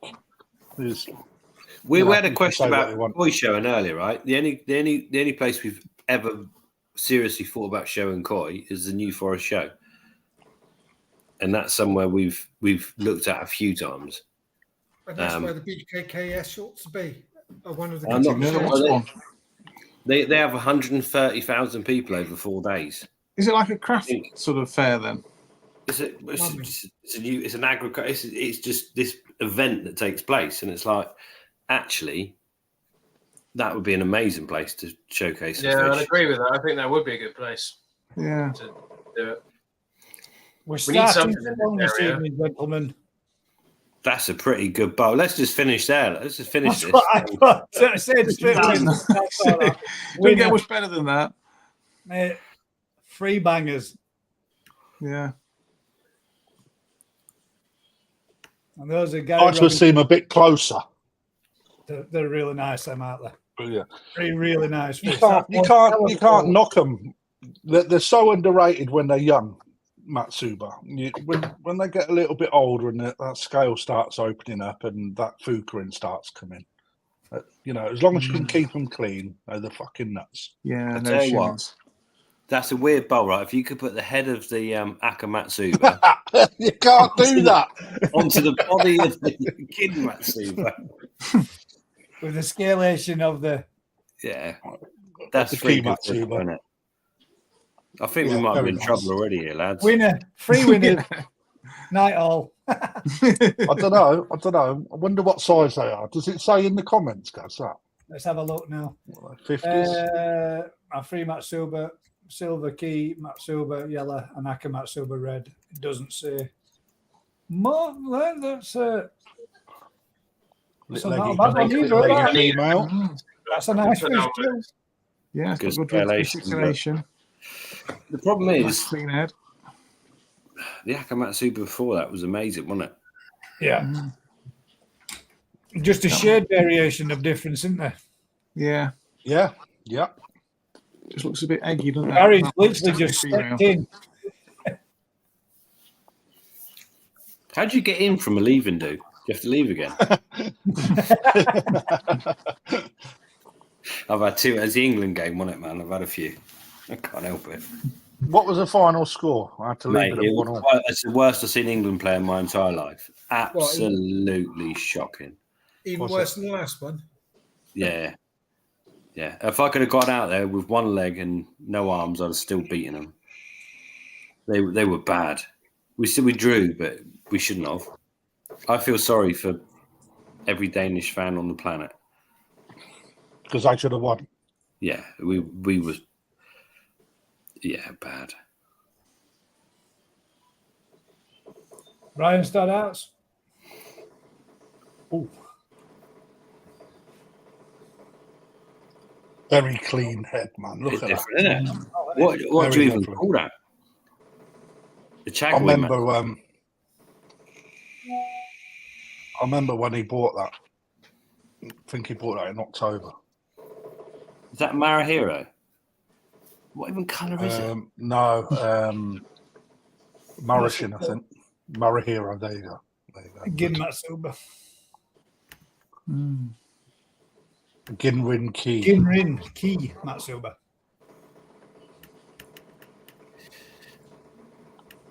That's a nice one too. Yeah. There you go. Yes. Pecs are too What am small. Absolutely. Look, the scalation, man. That honeycomb effect that you get, it just fucking Mint that, mesmerises me. Lovely It clean head again as mesmerises well. me. I'm hoping that we get a couple at the show this year. Big ones. Be nice. Yeah. I love it when people say, I had one there as well, and it's not there when I look. But I know it's there because I've seen it. There it is. Oh, no, that's another one, isn't it? Stephen Miles. He's got some nice fishes, Steve. It's a nice one as well. So there's a little theme going on here, isn't there, with these Akamatsuras? Amazing in the head, but they're like short in the tail. Savage Rick's here again. No, I'm just being honest, aren't I? Well, you've got to be honest, haven't you? To be honest, I mean that is rather short from the tail from the last bit of the dorsal. Dorsal to the back of the tail, isn't it? You can definitely see that short bodied, isn't it? It's got a short peduncle. But so Has does got the short. other one. It needs a wee stretch. Yeah. You can get a The pump for that. The quality's lovely, isn't it? And there's Chris's video. There we go. That scalation is as good as the one you sold, Crafty. No, it's not. It's not, mate. Body shape's not either, but it's the same. The front end's better than the back end of all these. Yeah. So how do you work? I nearly kept that Matsuba. How do you build up the mass in the peduncle area? Is it possible? Genetics, isn't it? That's just a genetic thing, isn't it? You see, you Just pick in- grows with it, Gus. So you can't put it on a swim mill. Stretch it on the rack. You cross it with Usain Bolt. He's got big legs.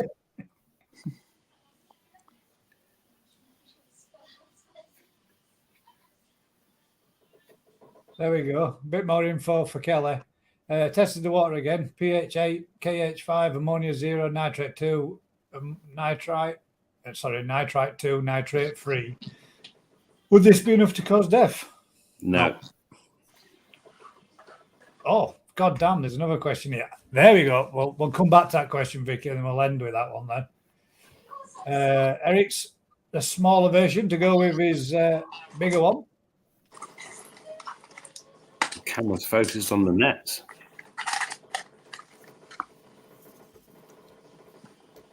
Crafty, when you go to the show, you need to take some blue balls with you, mate. There's a lot of people that need to buy them. I'll do a special on them, mate. Special on blue balls for the GKP Pheasant Night Live. Comes That's with one thing I hadn't put on my packing list, actually. I suppose I better get some of them in.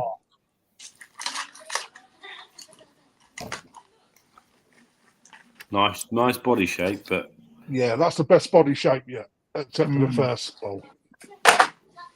Oh, I've got a bit more length to it. Are we going to do a live on the Sunday from the National? Yeah. What do you mean? So we, can put out idea? So we can put out a Minecraft live. Yeah. I'm going to film the National on the Friday, and I'm going to put it out on Friday evening. 43 on Friday evening, just so everyone can see it before they arrive. No, I joke. I'm joking, BKKS. Are we allowed to do a live on the Sunday from the showground? Yeah. You can on the Saturday. I've done them on both days. I've done it on both days. It is there, mate. You were right, Matt. It's right at the bottom. How's that a Matsuba? It's not. It's the Sancho in question that we're worried about losing its red spot. Mate, that don't look like it's going anywhere. That don't look not weird. Beautiful, that is.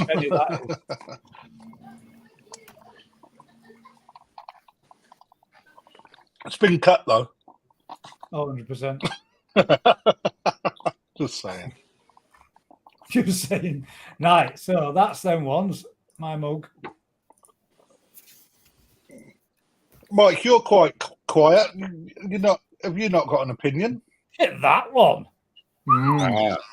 I need some more fish. That's my opinion. How did you get Very that nice. nice shadowy line round it, Rick? It's called drop yeah. shadow, mate. Joe Mitchell did it for me. It's called fucking drop shadow, mate. That's some lovely editing going in there. Not me, mate. Drop shadow. But the fish is still the fish, and I'll tell you what's the best one I've seen tonight. Yeah, no, you know something. You know something, Rick. I'd say Body-wise, body profile, Yeah, mate, I would say it probably is. Yeah. yeah, I'd say that is so far as well. I'd agree. I don't think me on that much. Fucking, mate, that's a fucking cracking example, isn't it? Is I that love one of you, your man. own personal stock, Rick, No, or is that that was one on. That was 300 quid, mate. How did you? sold? What size was it? Let's do a quick auction. How does that blue? 45 centimeters. How does that blue come on the side of the fit? Well, the body on the right hand. It's called Photoshop. It's called. I sent it to Joe Mitchell, and he sorted it out for me. I don't know. It was a yellow fish when I sent it. With one fin and Bit three short in eyes. the tail, that though, isn't it? You can tell he's. You can tell he's touched it up with a bit of vivid Of course you can. filtration. Right? The pecs have got glow in the dark edges. They never had that when I sent it. As somebody said there, it's a bit It's short. the hard. Go on, Gaz. Bit short in the tail. It is. Oh, Not me it's saying really it's nice. just chunk up. I'm saying it. Mate, Tell not Tiger for a said if Deutsch, that were man. yellow, it would have sold for 1,600.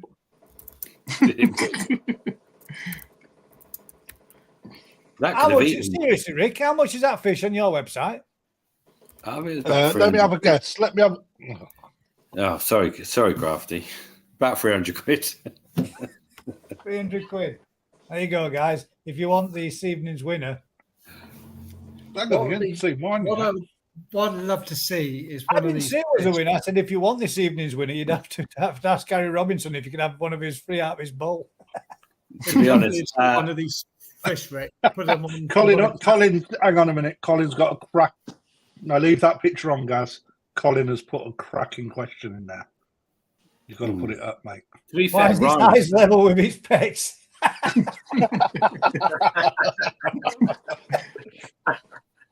That's a good point, Rick. Why? why Is what? it Joe Mitchell photo Joe shopping Mitchell photoshopped it again. What's So wrong? we've got- Eyes level with its pecs. Oh, I I'd like to see. Yeah. that- I'd love to see that fish being put into one of the auctions, not mentioning it was English or Japanese or anything, and see what it went for. The breeder sells it as well, though, doesn't it? No comment. I have to confess, I've got 3 New Forest koi in my pond actually. Oh, Mike's confessing now. What's going on? I like the way that he's confessing like it's a sin. I inherited them off my dad. They're about 15, 20 years old now. Oh, mate. They're doing all right then. Yeah, not missed a beat. That's nice as well, crafting man. Yeah, he fucking stole that off me. It's koi events fish. It is. Oh yes, there you go. Yeah, that's That's better. a long fish.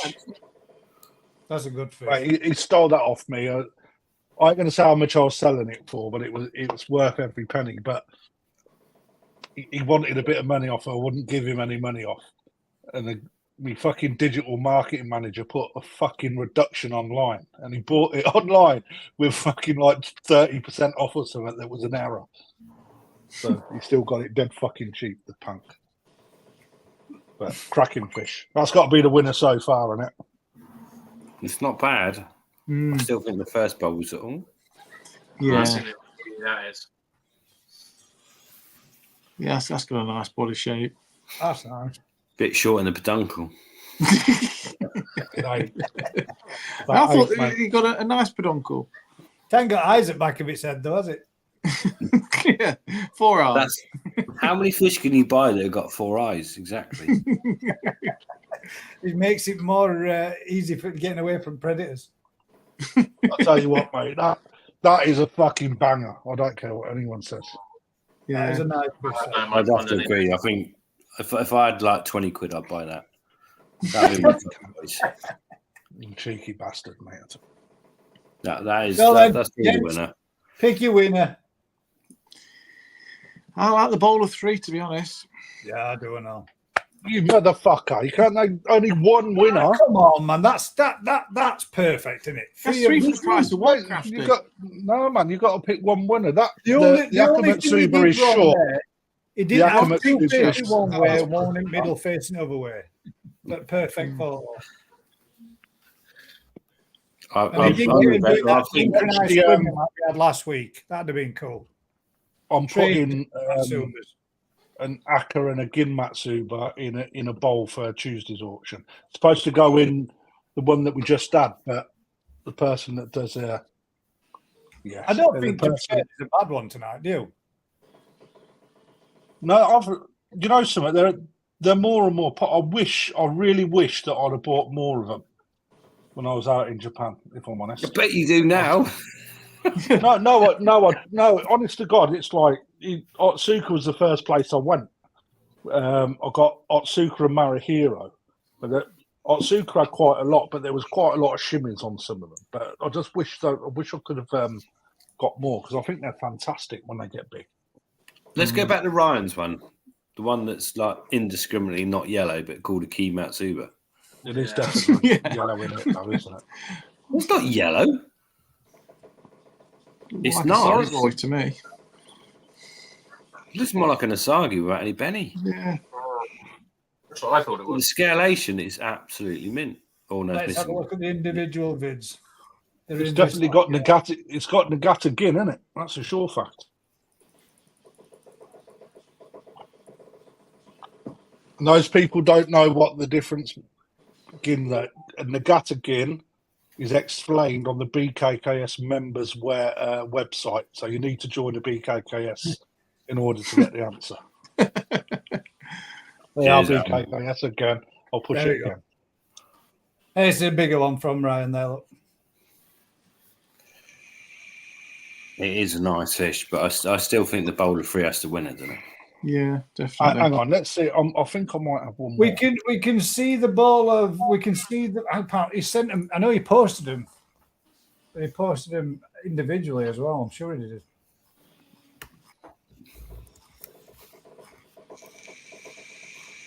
I have to stop. Ross. There we go.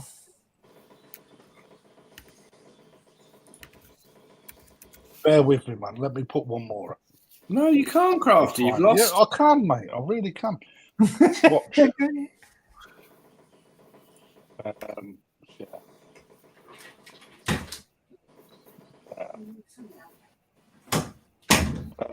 There. Nah.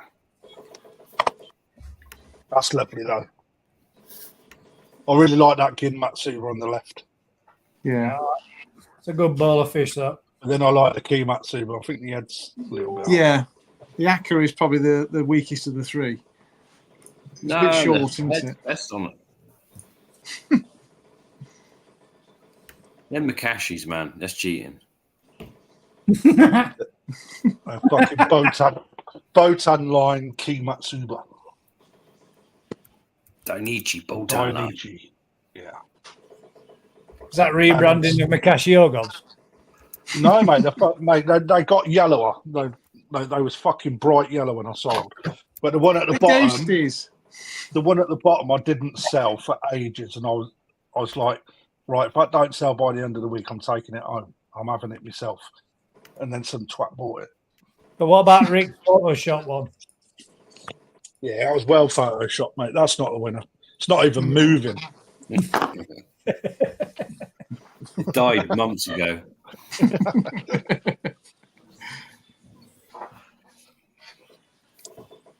I'm voting for the bowl of 3 because I'm going for the bowl of 3. Each of them. Yeah, me too. I'm afraid you're outvoted, Crafty. Of all your 56 tanks of fish, you couldn't beat 3 in a bowl. All you needed to do next auction, you put a bowl of 3 up, mate. Every Matsuba. I've got loads of Matsuba. I've got loads of Gin Matsuba. So, let's see. What a question from Vicky, wasn't there, as well? I've got loads of gin Matsuba. It's getting late, man. I'm drinking this shit Too now. late now. Campanzola. It's like a cheese. I'm Is that surprised something your you found in the fucking cupboard? your kidneys ain't fucking pickled, mate. Yeah. I only drink on a Thursday. I play Thursday football 3 nights a week, man. So I can't walk. It's not the beer. You coming to our hotel on the old? What night are we going? What night are you staying, Gaz, at the BKKS thing? Saturday night. Saturday night. We're stopping Just Saturday one night. night. Well, One night. we're there Saturday. Stop Saturday night. There Sunday. What do I need to do another night for? It's only a show for 2 days. We're going on the Wednesday now, aren't we, Matt? Big weekend. A week out of it. Can tell he's had an extra beer. It sounds like a good one going out. Where's the show to? Is it Coventry? Yeah. Well, it's just outside of Coventry. The windows will all be boarded up by the time we get there then, Gaz. Yeah, probably. Aunt Barrel. Is it worth going on the Sunday? I need to be in Birmingham on the Monday, so is it worth going on the Sunday, do you think? Or is it Well, Sunday you get to see the results of what's happened from the judging on Saturday. So, yeah, really. I mean, and all and the show bargains. Crafty's selling his fish off to get rid of them all. Yeah. Okay. Sunday's one, a you good get one day. free.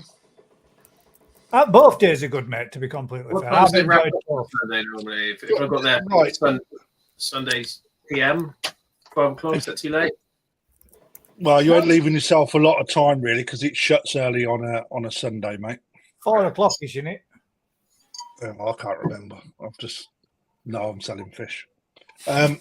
What I'd do is if you can go for the weekend, go for the weekend because it's worth it. But give Accommodation yourself. Well, if you go around on the Saturday, right, and then pick out what you think are the best fish, right? Test your own eye, and then see on the Sunday when you come back what the awards are and how well you've gone against the judges. You know, it's a good way of testing yourself. You know, I always get the GC. Has anyone ever known koi to be transported in breather bags? No. If not, is there a reason for this, or has it just not been done yet? What's a breather bag? That's why no one knows. A breather bag is a bag that allows oxygen to pass through from the outside of the bag to the fish on the inside of the bag, so there's no need for oxygen whilst in transport. But it can't be used for certain types of fish that breathe from the surface, like a gourami or smaller little fish like. Where'd all the water come out the holes though? No, it doesn't. It allows oxygen in, but not moisture out or liquid out.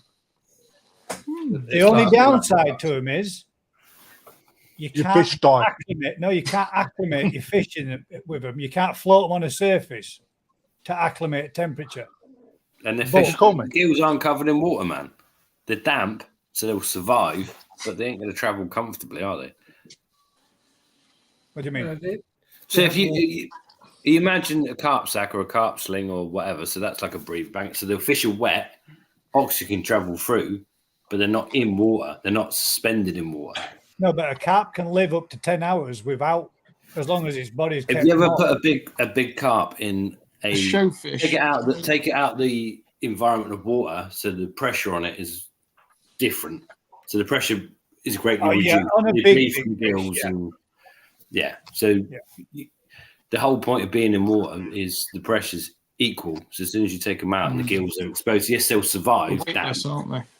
But a breather bags can be filled completely with water, and it still allows oxygen to penetrate through the bag to the fish in the water. Really? Yeah. It's a thing. They exist. Just watching a video on them now, and they are. Sounds like a Cortex suit that sounds amazing but don't work. Yeah, they're doing it mainly with aquarium fish. No, there's water inside the bag. Yeah. It holds water in the bag, but it doesn't allow it to leak out. But it allows oxygen to seep through the bag into the water. Why would you do that when you can put oxygen in the bag? Because you don't need to put oxygen in the bag. It naturally transports. So how do you stop CO2 going in the bag or nitrogen? If it was that good, why ain't everybody using them? Well, they do, but they don't use them in the koi industry. I'll tell you why. Because they're expensive. Yeah, £2 a And bag. they don't fulfill a role. It's like someone's created Yeah, a role. right. for something you don't Expensive. They need. transport tropical fish in them. What? But how is that any better than just putting some oxygen in a bag? Yeah, sounds like Because BS it to doesn't me. run out. The oxygen doesn't deplete. It's constantly being replaced. Only to the point of you've got one fish in a bag. If you put 100 fish in a bag like you do from Japan, you're screwed. There's no amount of oxygen getting in that bag quick enough to supply the fish, is there? I don't know. It must be a tiny amount coming through the bag. It can't be There's no same amount of as oxygen that you can put in pure a bag oxygen. for 100 fish that'll last forever either, is there? But but they wouldn't. Yeah, but that's the whole point. So you're saying they've created a bag that you can put one fish in that lasts forever. That's just I don't get it. It's called a fish tank. Perhaps you ought to Rick, I love you, mate. I love you, brother. Brother, I love you. Perhaps it'd be a handy little tool. You can put your fish in it, dump it into your pond. Parasites can't get to the fish. Happy days. Never did. Like Just float around in a bag forever. Just going to force food through the same holes if you can. It's like the kids with all the allergies in it and the balls. Yeah, They roll around kid in with a the bubble. balls. Oh, No, I'm not sure. I don't really get it. I don't know. we've missed a late entry. God damn it. Oh, it's bound to be a good one as well, isn't it? Oh, it's not Lee's mosquito, is it? Oh, look at that. Oh, Not It's a a chance, kabuto. man. Chunky. It's a fucking kabuto. yeah, it's got the angry eyes. Kabuto. How do you tell the difference between a kabuto and a ghosty, man? There's not a They're lot of difference, small. is there? The scalation, mate, isn't it? Not really. Yeah, mate. The colour and the scales, mate. The ghosty has more of a Skull picture pattern on on its it. head, like skull pattern, like white skull pattern on its head, or yellow skull pattern. If it's a darker fish, Not really. I've seen loads of ghosties. At the end of the day, that is actually not a bad fish, but it is too short. that's a fucking big banger. That is a fucking banging fish. That. We've seen that one, haven't we? The next one should be, yeah. Oh, that's a nice fish. And that's the end of the koi appreciation. Look, us again. Again and again. There we go. Is there not like a big one on Google, like a big, like Matsuba, where you can see the scalation close up? Probably. But we can't give it to someone on Google we don't know. Just I know randomly. that, but it's just nice to see that scalation. Where'd you buy a t-shirt from, Crafty? That's a nice one. This one, Yeah. it's written all over it, Rick. I can see from the back now, can't I? I got it from Shinoda, baby. Shinoda baby. He breeds high He Tory, baby. is not a baby. That guy is not a baby. He smokes lots of cigarettes, baby.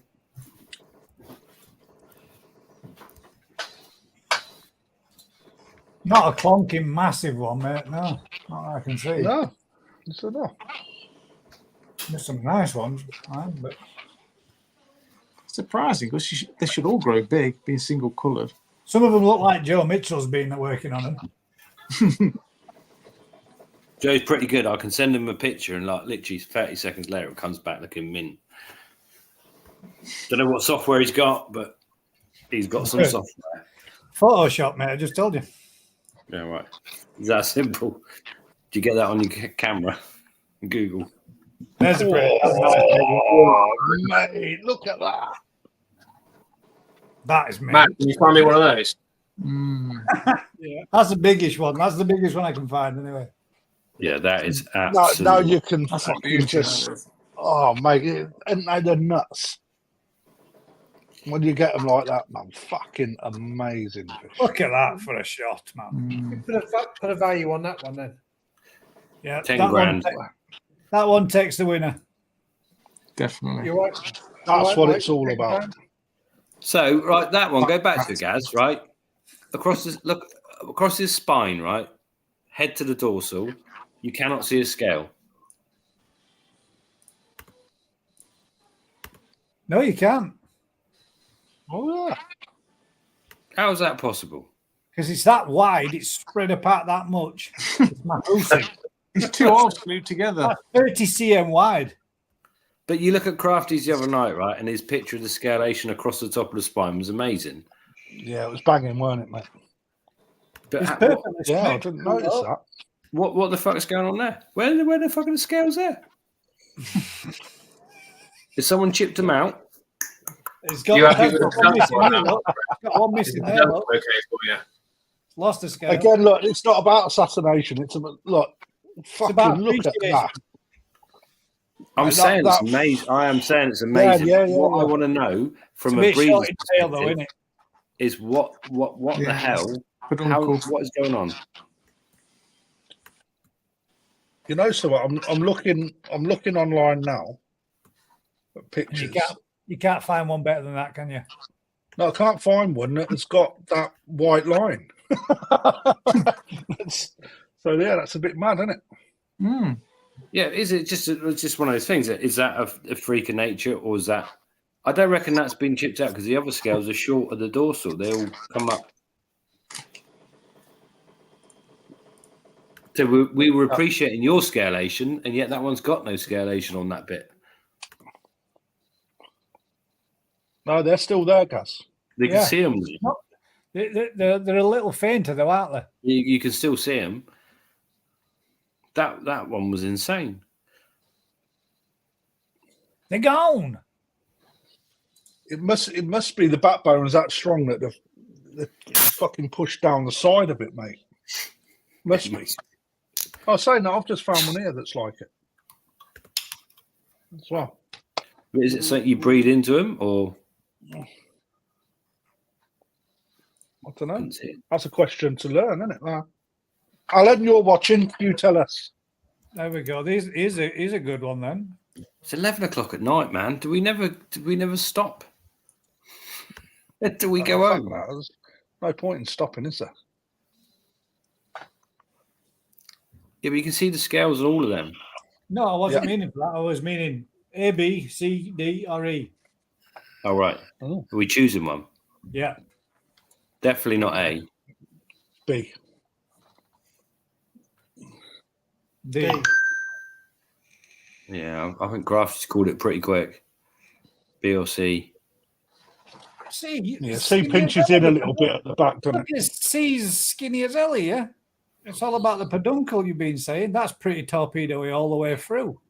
I go This B one, for me. B or D is the best there, and that's skinny again. These too short, man. The shortness. D's too short. Yeah. It's just a Right. nose length shorter. B's one. Whoever brought B's done a winner. Easy.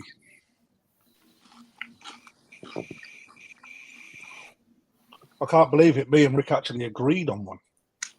Yeah, We that's did. like rocking horse shit, that.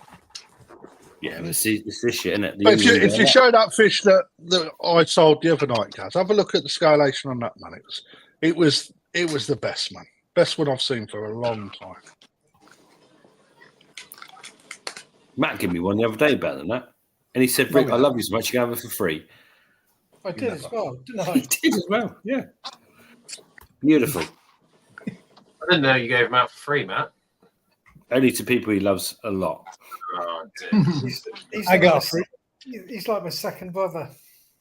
Second brother from another mum. You should see the steak. Well, have you got a first brother? No, Yeah. I haven't actually. a favourite? So, you're the second brother and even got the first. How's that work? Family's crafty. Families are always a bit weird, aren't they? Yeah. It's definitely got scales across the top there. Look. Yeah. It almost looks honeycomb, that one. Which is Mate, mint, that. I should show that, but he's picked it up already, bastard.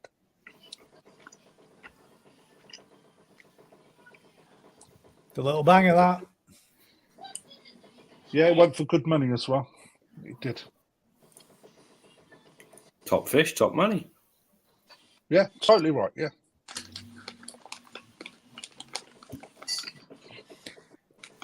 And that, ladies and gents, was The koi Oh, appreciation. fuck for that. Are we still live? Or are we gone? We're still live. No, mate. we're not, mate. We haven't said cricket back yet. Rick loves to let loose when we come off. He goes, and it all just comes out. Because he's a different person offline. Totally different. You want Then to he come falls to off the his after, chair and passes you want out. to come to the after show. Such a diva. Do you know what I am? All you need to do is click the link and listen to everything Rick has to say, which is normally. And he presses the X. It's usually, what button is it? What button is it? Bollocks again. We'll definitely do a live. Should we do a live from the national, from the grand champion? No, not from. Let's go from a vat that no one else would even look at. Why not? Why not? Make that one individual have his own award. The live YouTube. The vat we think has got the most unique fish in the whole show. Yes. I'm down for that. I'm down for that. Special unique. fish. Well, unique. You know, define unique. For the only one pectoral fin. we've seen any remotely like it. And it's unique. So then it's got to be a Kawari mono, hasn't it? Yeah. Not really. That's going to be a unique. They're You the won't ones get that don't Kawari- fall you into won't a get- capra. So it's got to be a Kawari mono. It could be a kahaki with no eyes. They're in an I've got iron a couple of capra. them. You're going to say you're bringing any crafty? Yeah, I've got a couple of them. Okay. The favourite fish we all pick between us. Yes. Yeah. Are they doing a People's Award this year? I don't know. We're going to do a GKP award. Never mind the one that Vince dibs. The dibs is my word. When the rest of the internet got their own saying. The Shotgun. one that Vince dibs. He nicked that from me. Dibs everybody would dibs him at that point. It's been showing. He is. He is, mate. You're gonna Has dibs he one of chose his. his fish yet? No. No, good. I'm glad he hasn't.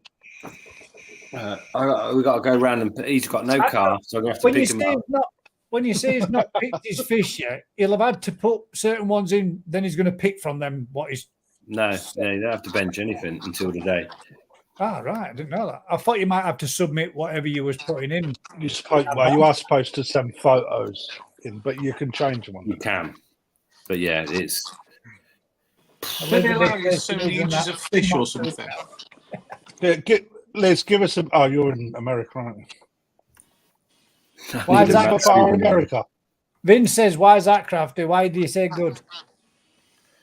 Why? Because I think that you've got to look at how good your fish are closer to the show rather than pick them so early. You ain't picked him yet. He has. And you know you have a good idea, but it's good not to like be hell bent on them ones and them ones alone. You got to look at them. Their skin may go a bit shabby, and you know. But the best thing I can say is don't just take fish for the fucking sake of taking them. Put the best ones in there that you've got, and if you've got points left over, don't just put another fish in for the sake of it because it won't do you any favours. Why is that crafty again? Oh, no, I'm joking. I could go into it. I don't mind. Points means prizes. Who used to say that? Points don't always mean prizes because it can actually bring down the quality of your vat by doing so. Price is right. Was that a points mean prizes? Oh, it might not be. How much is the washing machine? 435 quid. That's the Price is Right. I remember watching one of them and some woman come running down and her boobs all fell out. It was great. Rick, I was only about 7. Stayed with you all these years. I'm not going to that, man.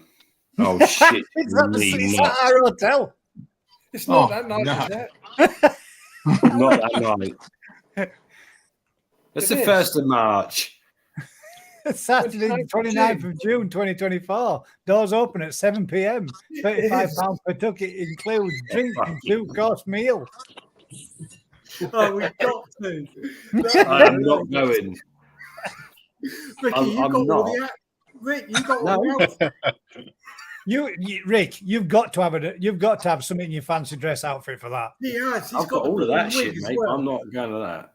You are. So is it not the night of the ballroom dancing in the Coventry Showground? Oh, wicked. You tried to get me to an ABBA thing the other night. I did. That's what's making me laugh even more. Because he's going to go down the same night we're there. Oh, Okay. mate. Mate, you know, once you get a few beers in you, you're going to be ripping upstairs, putting your ABBA gear on. You'll be down Dancing there, Queen, your mate. eye out. Yeah. Dancing Queen. Come on, Ricky. Come on. Even Clive's going to come over. Matt, I think that rum's kicked in now, is it? Yeah, just a little. No, let's have. It's almost kicked out. That's it. That's the same bottle he's had for 7 weeks. I wish it was. It just keeps topping it back up with tea. No, but isn't there like a prize ceremony thing on at the national? Like, is there not a ballroom dinner dance or something? I don't think so. Oh man, ABBA. I'm not watching ABBA. I can see you just with your blonde wig on, guys, with his speedos. We'll be right away. Guys, Who reckons that I should do some after hours mid-evening towards Live filming? yeah, definitely. I think we should put some of the night's entertainment into the video as well. Yeah. Yes. I Matt, got shown how a are you- DVD the other day of me Matt, doing how are you- Shakira in full Matt- fancy dress. I think we might be able to catch Matt halfway up a tree and Rick streaking across middle of grounds. Something like that. Something like that. That I have seen. Everybody's going straight in. Guys, I just sent you through one. Can you put it up? I've Mike never can been streaking. Mike can explain it. Send me I'll another tell you one. one of the best nights I've ever had is at a silent disco. Oh, Because yeah. you missed good talk With to you. the earphones on, mate. Everyone's dancing dead weird, mate. When you're listening to something and they're listening to something else. What am I doing with this one? Mike can explain. Oh, Mike, Mike. Mike's on it downstairs. you ready, Mike Mike? downstairs. Yeah. Apparently, you got to explain this one. I wanted to get Oh, particularly Rick's opinion on this one. I don't even know what it is, actually. So firstly, can somebody tell me what it is? It's a Kajaku that's not got a lot of white or Yeah. silver. And it's I thought it was Yeah. you naked dancing. it's did you this is one did you get that from Matt as well? No, actually. I got Yeah, this you from- did, didn't you? I just said yeah. I got it somewhere in the New Forest about 15 years ago. And that's it. It's had a hard life. It lived in my dad's pond. It literally got like 2 handfuls of Tetrapond sticks per year. But it survived in that shithole of a pond for about 15 years. And I've rescued it and put it into mine and probably doubled its size. But Well that done. was one of yours, Rick's. It's It definitely figures. a Kajaku. It figures up. One of your first spawnings, Rick. You can tell it's one of Rick's because it's got another eye heel up. I recognise its peduncle. It ain't got any anal fin as well. Yeah, but it's 30 centimeters at what? 30 years old or whatever. How old is it? 20 years old? About 15. I honestly, though, it's probably about 45, 50 now. Since I've actually started feeding it, it's It's chipping even its though eye. it's quite late in life. It's, yeah, it's quite a lot. Colin makes a good point. Colin makes a very good point. It's alive. Yeah. Oh, Colin, that was harsh, man. Oh, why would you measure that? Why wouldn't you? Look at the size of Fucking his hand. kills me. This is a fucking killer. Is that not how you guesstimate the size of your willy? What, older What, fishing? from the size of your hand? I don't. To be fair, I don't guesstimate it. No. Do you want to know? I Do you don't- want to know? Do you want to know a way that you can? Do No, Besides- not really. you want to know? Like a dirty old man. I heard it's from there to there. From your thumb to your wrist, is it or something? From here, It's isn't from the tip of your Right, thumb. right. to your- From there to the from there to there. That's what I've heard. From there to there. You're all going to try that tonight, aren't you? can tell. Like a baby's arm gripping an orange. An orange? Yeah. Well, not an apple. It's a fucking apple, mate. You've got something wrong with you, haven't you? Or a pear. You know He's what I always mean? hungry. The show started through madness and it's just ended in it, hasn't it? I thought we'd finished this ages ago. Did you think we'd? We're still live, Rick. Sorry, mate. I forgot to tell you. Still live. I don't know after a while, do I? I think we should go live. Somebody said earlier on, Rick has forgotten. Rick has forgotten more. Lick. Way more than any of us ever know. Rick's normally I've seen that. what he knows by the end of a Thursday night. Yeah, fucking, yeah. By fucking 10 o'clock on a Thursday, he's fucked. Knowledge bloke. This is my pub night. It is, mate. Yeah. Is it? Talking of which, it's your round. I think 10 days' time it'll be ABBA. I'll have a Macca's. I'll have this diet orangeade. I Is am everybody absolutely bringing horrified the that ABBA swimming would have been our hotel. That's quality. Is that And your I know, hotel as well? I'll end up dancing on stage with them with my tell you pants what, round my head. Can you imagine if that's not all dancing to ABBA live? What, me, Vince, Rocket Boy, you, Gas? Yeah, all there. Fucking Rocket Boy will be taking that guitar, Rick. If we get Rocket Boy up there, that's it. We'll be getting some right tunes bashed out, won't we? Yeah. There won't be no dancing going, that is for sure. This is a bad Give him a dream. line of whiz, he'll be off. Whoosh. Rocket Boy, I think he looks like something out of Bo Selector. I think he looks mint. It's like I could just see him, like and Chris on That Lemon bloke Show, mate. has rubbed shoulders with more superstars than we could ever imagine. Yes. Yeah. Oh yeah, I know that. He still looks cool as fuck though. Still got Rod Stewart's hairdo. Dave's the man. Been out for dinner with Freddie Mercury or whatever. It was them all. Imagine that. Yeah. It's like me dancing with ABBA. Naked. Or as ABBA. Next Saturday. As ABBA. Live for one night only. Simon said you can all do a hillbilly dance. That'd be a good laugh. Fucking bit of shit kicking, mate. It's all right. You and Lee will be there as well. I'll be there, mate. I'm fucking up for a game. Get Alan Tate in as well. Yeah. You could definitely go to get some footage. The Emperor can come on stage like Eminem. That was good enough. The fucking Emperor Tate. With his fucking fucked up finger like that. We're losing people rapidly again. Yes, I don't think there's any more questions. I reckon the There is no. There's literally been last 40 minutes, mate, just talking shit. So Just keep trying to get more money out of YouTube, isn't it? I know your game. Squeezing them. That extra I 20p. don't understand why people are getting adverts. Well, it's good, isn't it? That means you'll be Yeah. getting money. Apparently for it. not. Apparently not. Well, Apparently you don't watch people a fucking. You don't see them writing into ITV fucking complaining because they've got a break in the middle of Corrie, do you? Exactly. But They probably do. yeah, they probably do. All you do is get on preview and watch it when you skip the Yeah, adverts, right, don't you? TV. Mike, have you changed your shirt? No. What? I thought you had a yellow shirt on earlier. It must have been the sunset or something. Didn't everyone do a costume change halfway through? I thought that's what you had to do. Yeah. Oh, shit. Forgot to tell I'm Laundry. going to do that next week now. On a Gonna serious do a note, you change- going to Crafties at change the break. weekend? Because if you are coming back past mine, you can just drop the fish off. I When are might- you- Oh, now you're putting him on the spot, Rick, aren't you? I'll be up in the Midlands half the week anyway, so they'd have to be in the car for 3 days, which ain't going to work. That'll be all No, right. that'll be all right. Just put him in one of those You're right. oxygen bags. Oh, They can't fucking- get any worse mate. than Crafties looked after them. Oh, that's right, mate. You fucking can't, mate. I mean, I'll do bare minimum to keep them alive. You going to bring them to the National for me?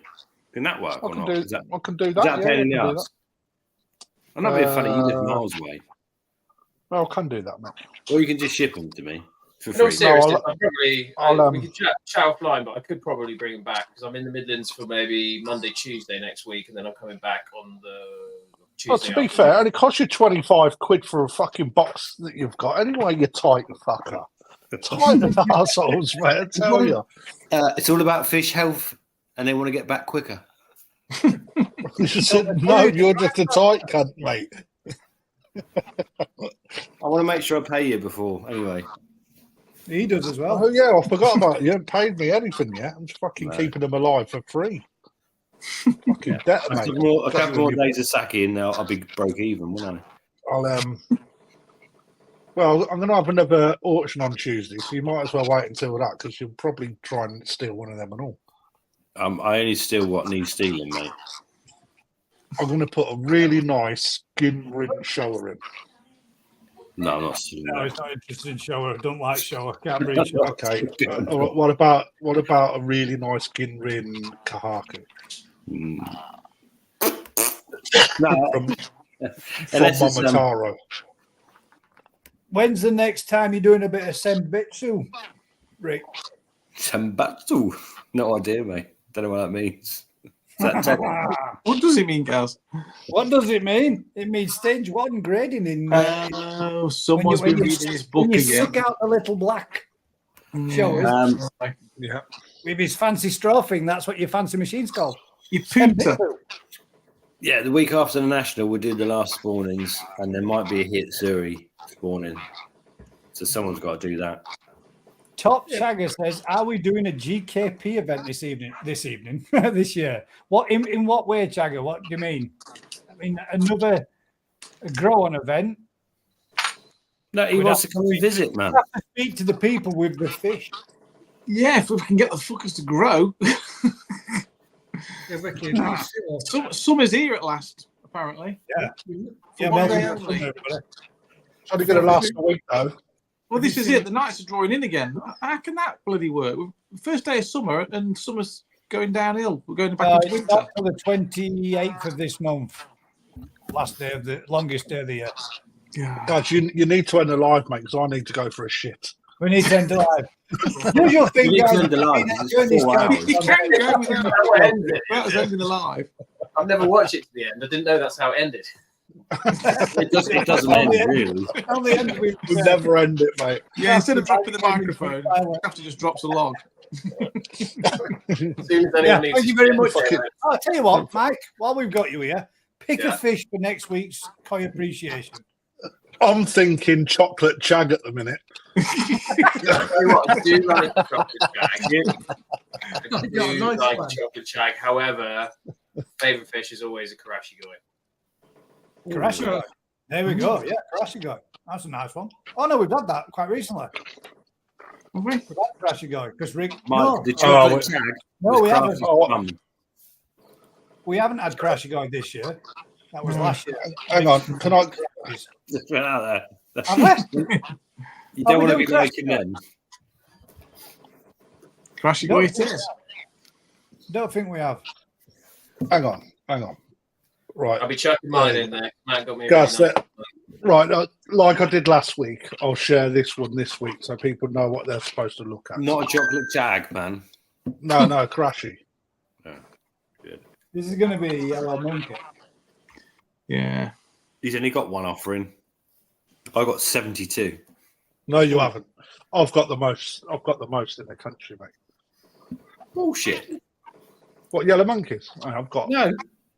Crashy guy. That's what a yellow monkey is. Yeah, but I've got like probably 100,000. He's got one. Whoa. I didn't say anything about Ginrin, did I? Just plain normal crash. No, it's a Crashy. It's in there. It's a Karashi Koi, but Ginrin. Karashi Koi. That's not Lee's. That's mine. Mike, change it because no one's going to beat that. So let's just pick another topic. There we go. Next week, ladies and gents, is going to be There's the Karashi. winner. I've already won. Don't bother sending anything in. Dealers can't compete there. That's the new rule. Correct. Usual thing, guys. If you've been enjoying this crazy madness, do us a huge favour. Like, share, subscribe. Tell a friend. And until next time, keep smiling. I Guys. am trampolining, mate, right now. We will catch Touching you on the cloth, next- mate. Crafty, I've got a few things I need to ask you. Over to Can you, I- Crafty. Mate, I am cricket bat, mate. Pure cricket bats, the lot of you. Good night.